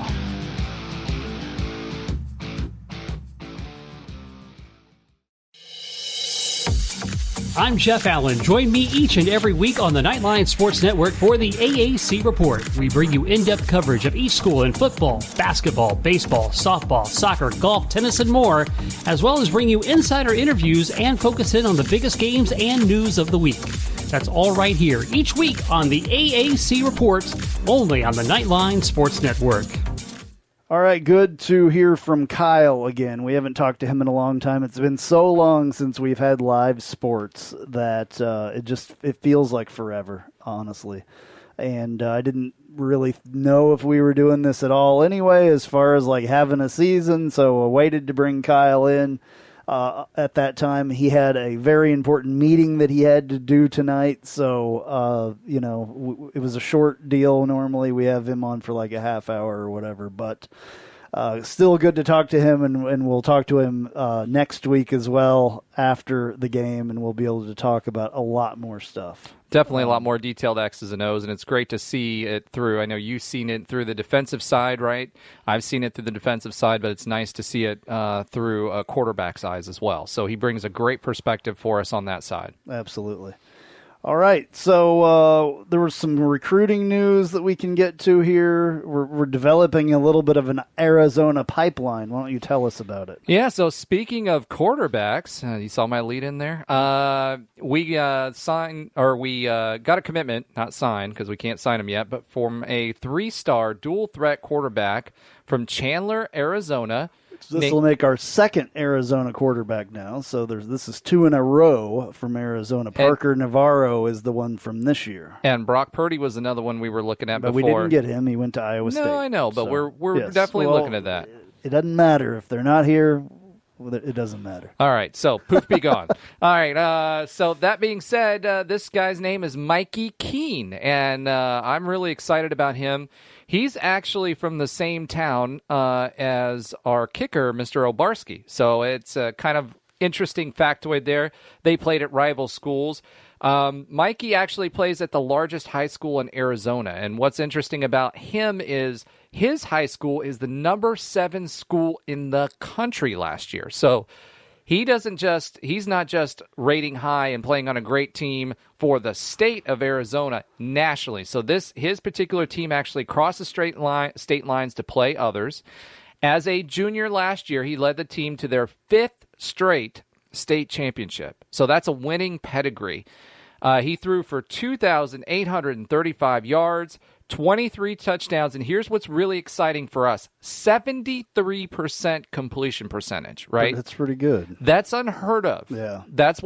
Those are Mackenzie Milton type numbers when he was in high school, and it wasn't like he was throwing dink and dunks. I mean, almost 3,000 yards in high school is nothing to sneeze at. So, for me, watching his tape, I mean, just looking at his numbers is exciting, but then you get to watch his tape. So what was interesting from him, he's 5'11", 180. However, he is super mobile. So he can throw on a dime. He's kind of like Mackenzie in that manner. He's super smart. He sees it. He knows when to take off. He's got good feel for the pocket. And when he does, he makes something happen. All right. From tape alone, which quarterback from Arizona, Parker Navarro or Mikey Keene, say they both actually come here because Parker Navarro is here. He's on the roster. Which quarterback from Arizona is more successful based on tape alone at UCF? Mikey Keene. Okay. Because the wheels. In our system, in the wheels, and the ability to throw on the move. Right. I think Parker Navarro has a heck of an arm, but the wheels on this kid are extreme. Yeah, so, in our offense and the way, and again, what made Plus, this guy, one of the things I wanted to mention, and I mentioned when we were talking about this guy on the on Knightline at Night, he had offers from Harvard. He had offers from Yale, Columbia. He's a smart dude. Yeah, extremely Ivy League-ish smart guy that could play. Who wants to play football in the Ivy League, though? Honestly, what a joke. But anyway, but still, to get an offer from that guy, from those schools, means that this guy is not just a football player, but he's a very smart football player. 4.53 or something GPA his junior year, which was very impressive as well. You obviously want smart guys as your quarterbacks. Absolutely. It makes a huge difference. Mackenzie Milton is extremely smart as well. I don't know if he had the offers from Ivy League schools, but he's an intelligent guy. Maybe he's nothing to sneeze at. Yeah, he's an intelligent guy. And Dylan Gabriel as well. Yep. So, but this guy with those offers, the list that he had as far as the Ivy League schools, he's a very intelligent guy. So, very excited about him because of the wheels and the intelligence. What's going to be interesting is the signing period, because they're talking about getting rid of one of the signing periods and just having one. So if they do that, hopefully it's the early one. Yeah, hopefully it is, because I hope we're getting him to sign on the dotted line so he doesn't blow up late like Purdy and some of these other guys do. Yeah. You keep mentioning Purdy. It frustrates me because we had him. Yeah. Not that he played very well at Iowa State this weekend, but, still. Yeah. All right, so speaking of recruiting, let's talk about some other things to celebrate. So Coach Heupel is on the Dodd Trophy list for the best coach, so that's super exciting. Great job, Coach Hype. Hoping you win it. The Keep Charging On Fund, as we mentioned earlier, has reached $1 million with this week. Now, remember, we reached $1 million, but our goal is $2 million. So thank you for everyone who participated. Continue to give what you can. It's extremely difficult times, but UCF needs it, and they appreciate it. So congratulations. This is not a paid advertisement, by the way. No, it's not. Unfortunately. I wish they would pay us. But... Yeah, exactly. All right, next on the list, we got a 5-star recruit for tennis. Now, I don't want to say it that way because that's still super exciting. Yeah, it's 5-star. Quinn Snyder. And remember, this tennis team... Quinn Snyder. Wasn't there a quarterback named Quinn Snyder? Something like that. Quinn something. Anyway. All right. So you're reaching into the depths of your memory, and I can't pull that one out for you. But that being said... I think he was on the Chiefs for a little while. It was Brady Quinn. Quinn. Sorry. Like Quinn anyway, Snyder? Okay. Yeah, all right. Brady Quinn I would have got. Yeah. All right. So at the end of the day, though, this tennis team, Danny had this vision to partner with UTSA and Lake Nona. It's paying off dividends. We got the coach from Oklahoma at the time who was an extremely highly rated coach. And they've been quietly building a national contender with this team. So seeing this type of talent in any sport come to UCF is extremely exciting. So congratulations, Quinn, and congratulations to UCF Tennis. We mentioned earlier that PFF has us in their playoff. 23. What's interesting, I was looking at All-Americans this year, and we had 23 AP preseason All-Americans will not play. So these guys were listed as AP preseason All-Americans, and 23 of them are not playing because they opted out, or their conference is not playing. So that was kind of interesting. And then meanwhile, Phil Steele has 3 UCF players on his preseason All-American list. They include Cole Schneider, third-team offensive line, Otis Anderson, third-team punt returner, and Aaron Robinson, 4th-string quarterback. So what's interesting about that is Phil Steele's really high on us this year. And seeing Otis out there as a third-tier or third-team punt returner is really interesting to me because we all know him as a running back. We don't think about him in that aspect, but he's a really important part of our special teams attack. He really struggled at that in the beginning, but he came on towards the end of doing that. So that's good. We also have a freshman All-American this year, and I can't remember the name. Just because I don't remember. But you'll have to find that out. Let's go through the NFL stuff real quick here while he's looking that up. Freshman All-American football. Jordan Davis, obviously, at Houston. Jordan Akins, I'm sorry, not Jordan Davis. Jordan Davis is currently on the Knights, Gabe Davis's brother. Anyway. Corey Thornton, yes. Preseason All-American as a freshman. Correct. Which is a big deal. Big deal. Last year, I think Cole Schneider was a preseason All-American as well.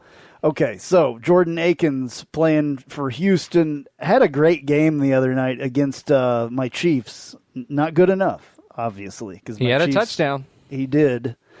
And he made a move that really got him recognized, a catch. I don't know if you saw it, but he made this catch and then literally had to go under somebody and then over another the swim person. move. It was awesome. Yeah. He did a great job. It was very, very cool. AJ Boye is playing at Denver. Gabe Davis, obviously, with the Bills, had 2 catches today. I think 16 yards, but I think he may have had the first catch, I thought I heard, of the game. Charlie Huglet with the Browns, Bruce Miller with the Jags, Brashad Perryman also had 2 catches for the Jets. Luckily, he was healthy to play. Shaquille Griffin with the Seahawks. Unfortunately, Shaquem is on the practice squad now, but he's still on the practice squad, and that's good. I was afraid that he was going to be off of that roster completely, and that's just, it's not cool. And that's what I said on Twitter. And the other part about it is to remember with this, right, is he was in a contract year where he was due a lot of money. Yeah. So I think the Seahawks actually like him. Like him a lot. It's just... Yeah. And I think Shaquille would have some issues as well. Oh, yeah, they absolutely. Were to cut him. I think that even though, it's the NFL and all that, I still think there would be an issue with that situation if they were to cut Shaquem completely. Tristan Hill with the Cowboys, they are playing right now, and I haven't really been able to pay attention too much. Mike Hughes with the Vikings. Traquan Smith had a good game for the Saints. I did watch that game, and the Saints beat old Brady's Tom bunch. Brady. Brady's bunch. I can't Tampa. stand Brady. I'm sorry. I know a lot of you guys are Bucks fans over there, but I can't stand Brady. So Justin McCray with the Falcons. Latavius Murray also with the Saints played very well. Had quite a few touches in that game. Matt Prater with the Lions. This is his 51st year in the NFL, by the way. And then some other guys that are on practice squads. Adrian Killens made the Eagles practice squad. Nate Evans made the Jags practice squad. Of course, Shaquem Griffin made the Seahawks practice squad. And then my guy, Novell Clark, we will talk about that at another time. Hope maybe we can get him on or something. It's just, I don't know what's going on with that situation. I would expect to see him wind up someplace, though.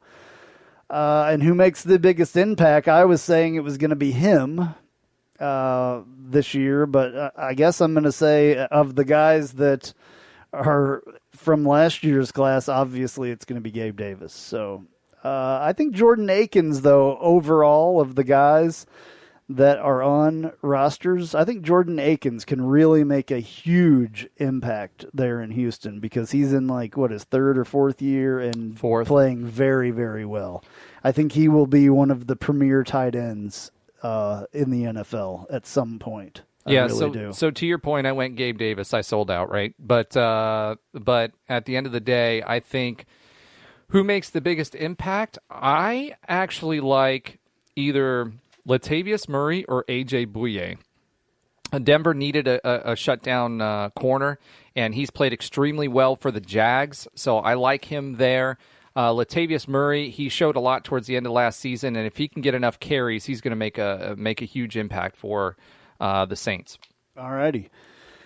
All right, got a little bit of a hoops thing here. Go ahead and go with that, and then we'll do Ask Knightline after that. All right, so the ACC coaches are proposing everyone gets into the tournament. So, you get in the tournament, all 300 and some odd teams are going to be in the tournament. I don't think that's going to happen. That's ridiculous. Yeah, they've already said that's not going to happen, I think. So the next thing that came out was that there's no scrimmages. So the Division I competition committee is saying no scrimmages or exhibition games for any of the NCAA teams. So we actually had a tournament that we were going to participate in that's fairly prestigious and was going to involve FSU, so we were excited about that. Unfortunately, we're not going to be able to play that this year. So it's a little early, I think, to be knocking all those things off. Yeah. So it looks like that's out of the way, and we'll still have the games that were scheduled out of conference because I was a little worried about that. However, all those tune-up games are gone. And then lastly, the Division I councils for football basketball is proposing a start date of November 25th. So they've actually got something out there. We were waiting on that. They said mid-November. November 25th is the date that they're proposing. That is not mid-November, by the way. Nope. Okay, we're going to take a little bit of a break, and when we come back, we open the Ask Knightline inbox next on Knightline 236. Spice up your company with homemade marketing services from Tasty Gravy Creative. Tasty Gravy serves up the menu of budget-friendly marketing, graphic design, and public relations services customized to your specific goals. Co-owned by a UCF graduate, Tasty Gravy can help refresh your brand, strengthen your online presence, or reinforce your company's message. Contact Tasty Gravy for help with your website, social media, marketing, advertising materials, and more. Visit tastygravy.com. Hello, Night Nation. This is Andrew Phegley reminding you to tune in every Tuesday night, 9 to 10 p.m. on WDBO 107.3 FM and AM 580, plus the WDBO app for Knightline at Night. Brought to you by Chad Bar Law. We'll be taking your calls and your texts reacting to the previous week's UCF sports action, and you never know who will show up. Once again, that's Knightline at Night, every Tuesday, 9 to 10 p.m. on WDBO 107.3 FM and AM 580, plus the WDBO app. Go Knights and charge on. Ask a Knightline is brought to you by Chad Bar Law. Chad is a UCF alumnus and diehard Knights fan. Chad Bar Law handles auto accident, slip and fall, and personal injury cases. Call Chad today at 407-599-9036 for a free consultation. That's 407-599-9036. Armor up and call Chad Bar Law today. All right, we may need to update that one because we all know who Chad Barr is now, obviously, especially if you listen to If you don't, you should. Yeah, you should, definitely. Raising the bar on what to expect from your personal injury attorney. All right, so a couple Ask Knightline questions here. Lonely B, UCF. By how much would UCF beat North Carolina if they played? This is after watching North Carolina play the other night. I'm going to say we would have beat them by at least 7 points. Okay. First of all, Lonely B, that's the first time I remember your name, so thank you for sending in a question. Or has she sent it in before? He has. He has, excuse me. Yeah. All right. It's fine, though. You haven't been around for long, so you don't know. All right. But thank you for the question either way. As far as North Carolina is concerned, they beat Syracuse 31-6. I actually watched parts of that game. I did watch a little bit of that game, too. Syracuse could not get out of its own way, especially during the second half. It was something silly like 7-6. Aren't you glad that Dino Babers did not come here? Remember how he was on that list that we all thought it was going to be him? Well, and it was Scott Frost. I closed my eyes, and I'm glad that I'm really glad. I'm really glad he's not here.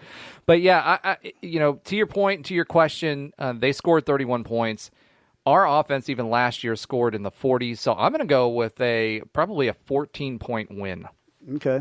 All right. This next one's from Selena at UCF Selena on Twitter. Imagine that you were a George O'Leary. You were the Georgia Tech head coach for 7 years with a 52-33 record and 2 Coach of the Year awards. On the other hand, you were UCF coach for 12 years with the Fiesta Bowl and the Coach of the Year 4 times. Who are you cheering on for the 19th? Yes, we already kind of talked about this. And Selena, I did not see this, so I didn't know. I saw it, but I did not tell Roger about it, so he didn't see this. But I'm still saying that George O'Leary would cheer on. I think he's going to cheer on UCF in this game, personally. That's what I think.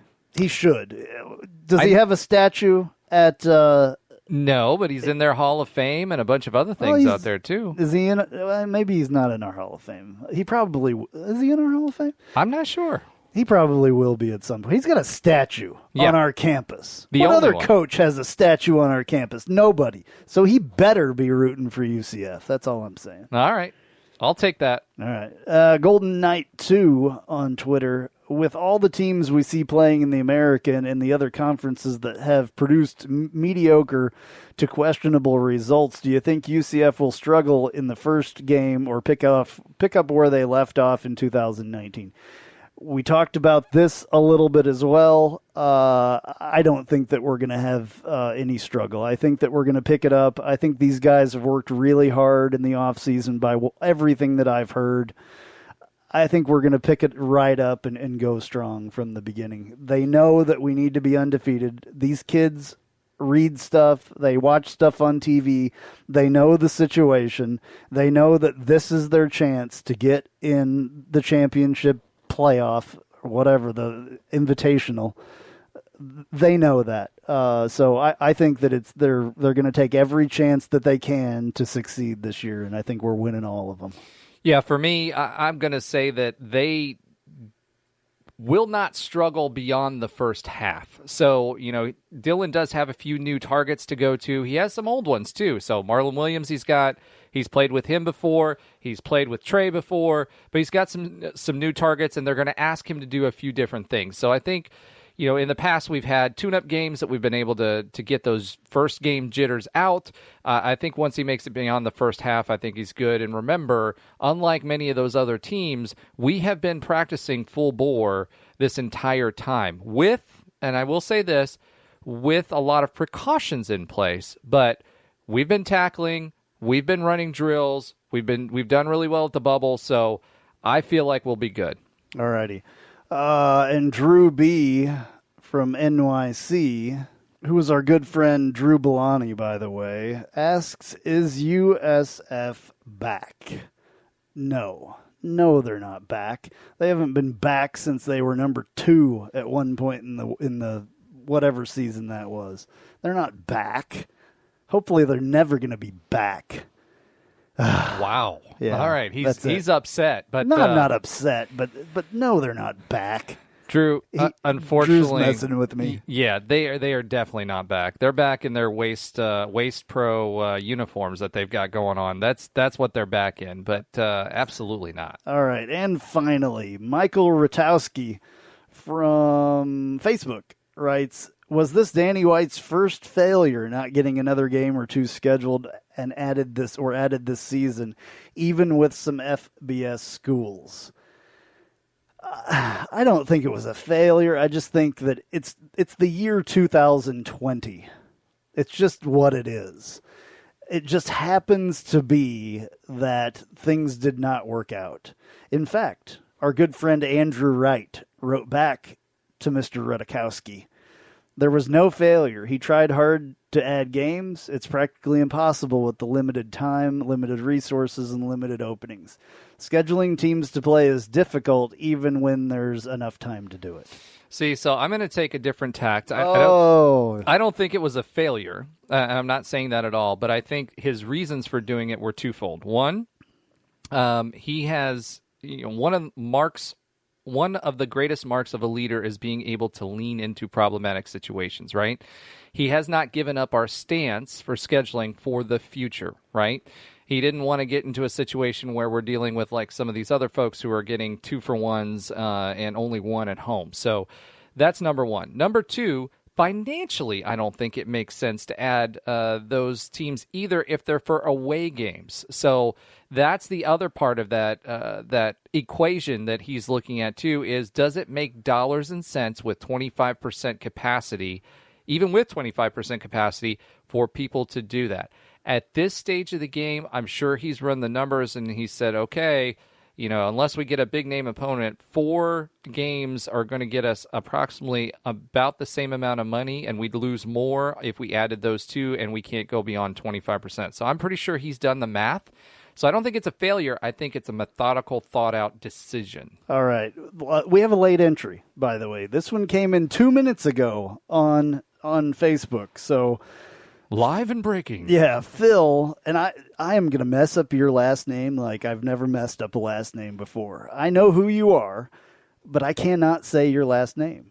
I think it's, it's Phil Nunzata, maybe? Can I try? Nunzatita? Let me see. I don't know what it is.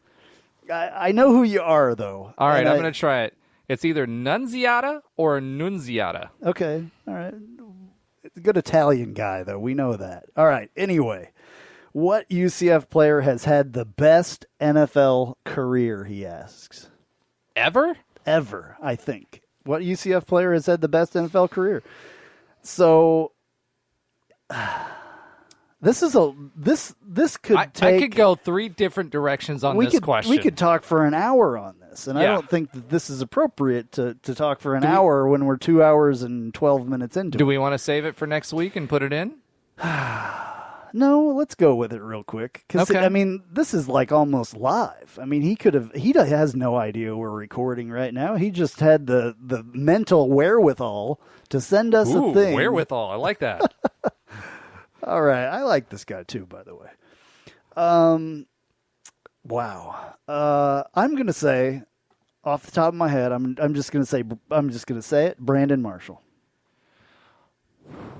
And like I said, Pro there's Bowls, 3 different directions I could take. Lots of how many? I don't even know how many Pro Bowls.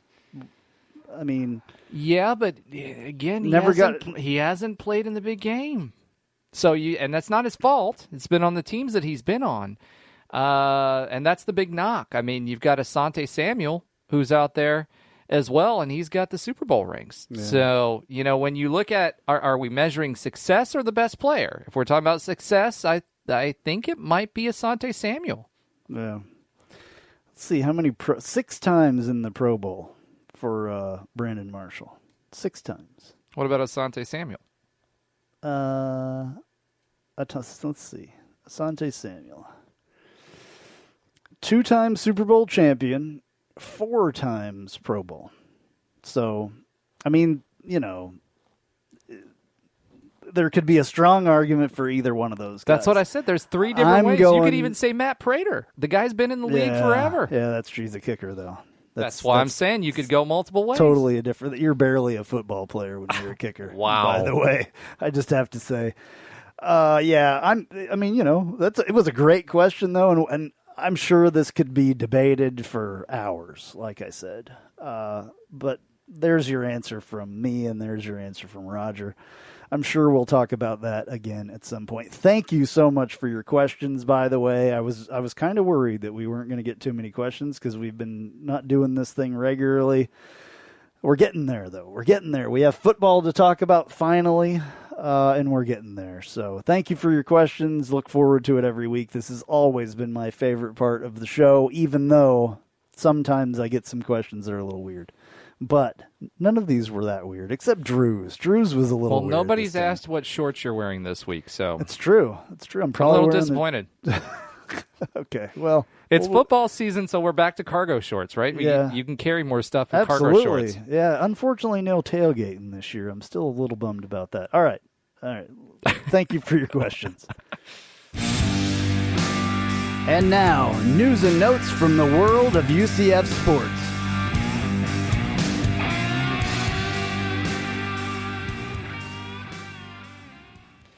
The UCF softball team was back at the Plex as the Knights held their first practice of the fall on Friday. UCF was on a tear in 2020 before the season was cut short due to COVID-19, going 21-5-1 overall with a .777 winning percentage, including an 11-game winning streak from February 14th, Valentine's Day, through March 1st. The Knights secured the best start in program history as they were off to a 16-2 record to start the year. The Knights had matchups with 12 schools either receiving votes or ranked during the season, posting a 6-5-1 record against those opponents and a 9-4-1 record against Power 6 teams in 27 games. UCF outscored opponents 156-64. UCF was also included in 2 major national softball polls' final rankings to end the season, with the Knights checking in at number 21 in the USA Today NFCA Top 25 Coaches Poll and number 24 in the ESPN.com USA Softball Top 25 poll. The Knights were ranked number 7 in the first and only NCAA RPI ranking released. Head coach Cindy Ball Malone enters the year 3 with the squad as she looks to build on last year's success in 2021. I thought I was going to get all the way through it. I may have made these a little bit long this time. The last sentence got me. Yeah, I took these directly, by the way, from UCF.com or UCFKnights.com or whatever, the UCF sports website. All right, Orlando Pride announced the club has signed UCF alumni Carrie Lawrence and Sandy Zori to short-term contracts to join the team for the duration of the NWSL Fall Series.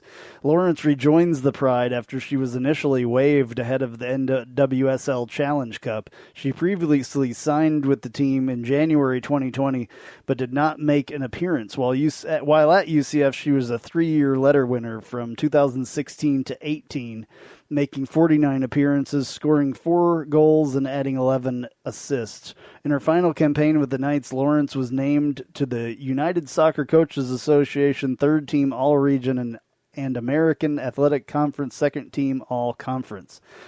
Sandy Zori, on the other hand, joins the Pride after spending 4 years with the Knights, 2016 to 2019. In that span, she totaled 67 appearances with 55 starts, netting 14 goals with 11 assists. Zori was named to the American Conference All-Rookie Team after her freshman campaign and was most recently featured on the American Athletic Conference Second Team All-Conference. On the international stage, Zori has appeared for the Belgian under-17 and under-19 and senior teams with 3 caps for the senior side, first of which came in 2019.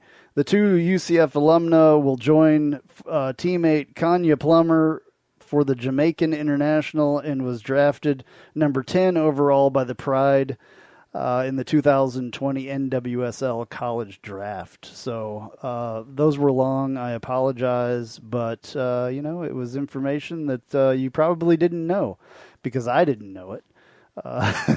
So I don't think most people would be reading that stuff. Probably not. So we told you about it, even though we read it as well. Yeah. So. All right. Well, this has been a great show. I've thoroughly enjoyed it. Roger, I think we're getting the hang of this. Sort of. Okay. All right. This has been Knightline 236. I'm Andrew Phegley. And I'm Roger Phipps. Go Knights. Charge on.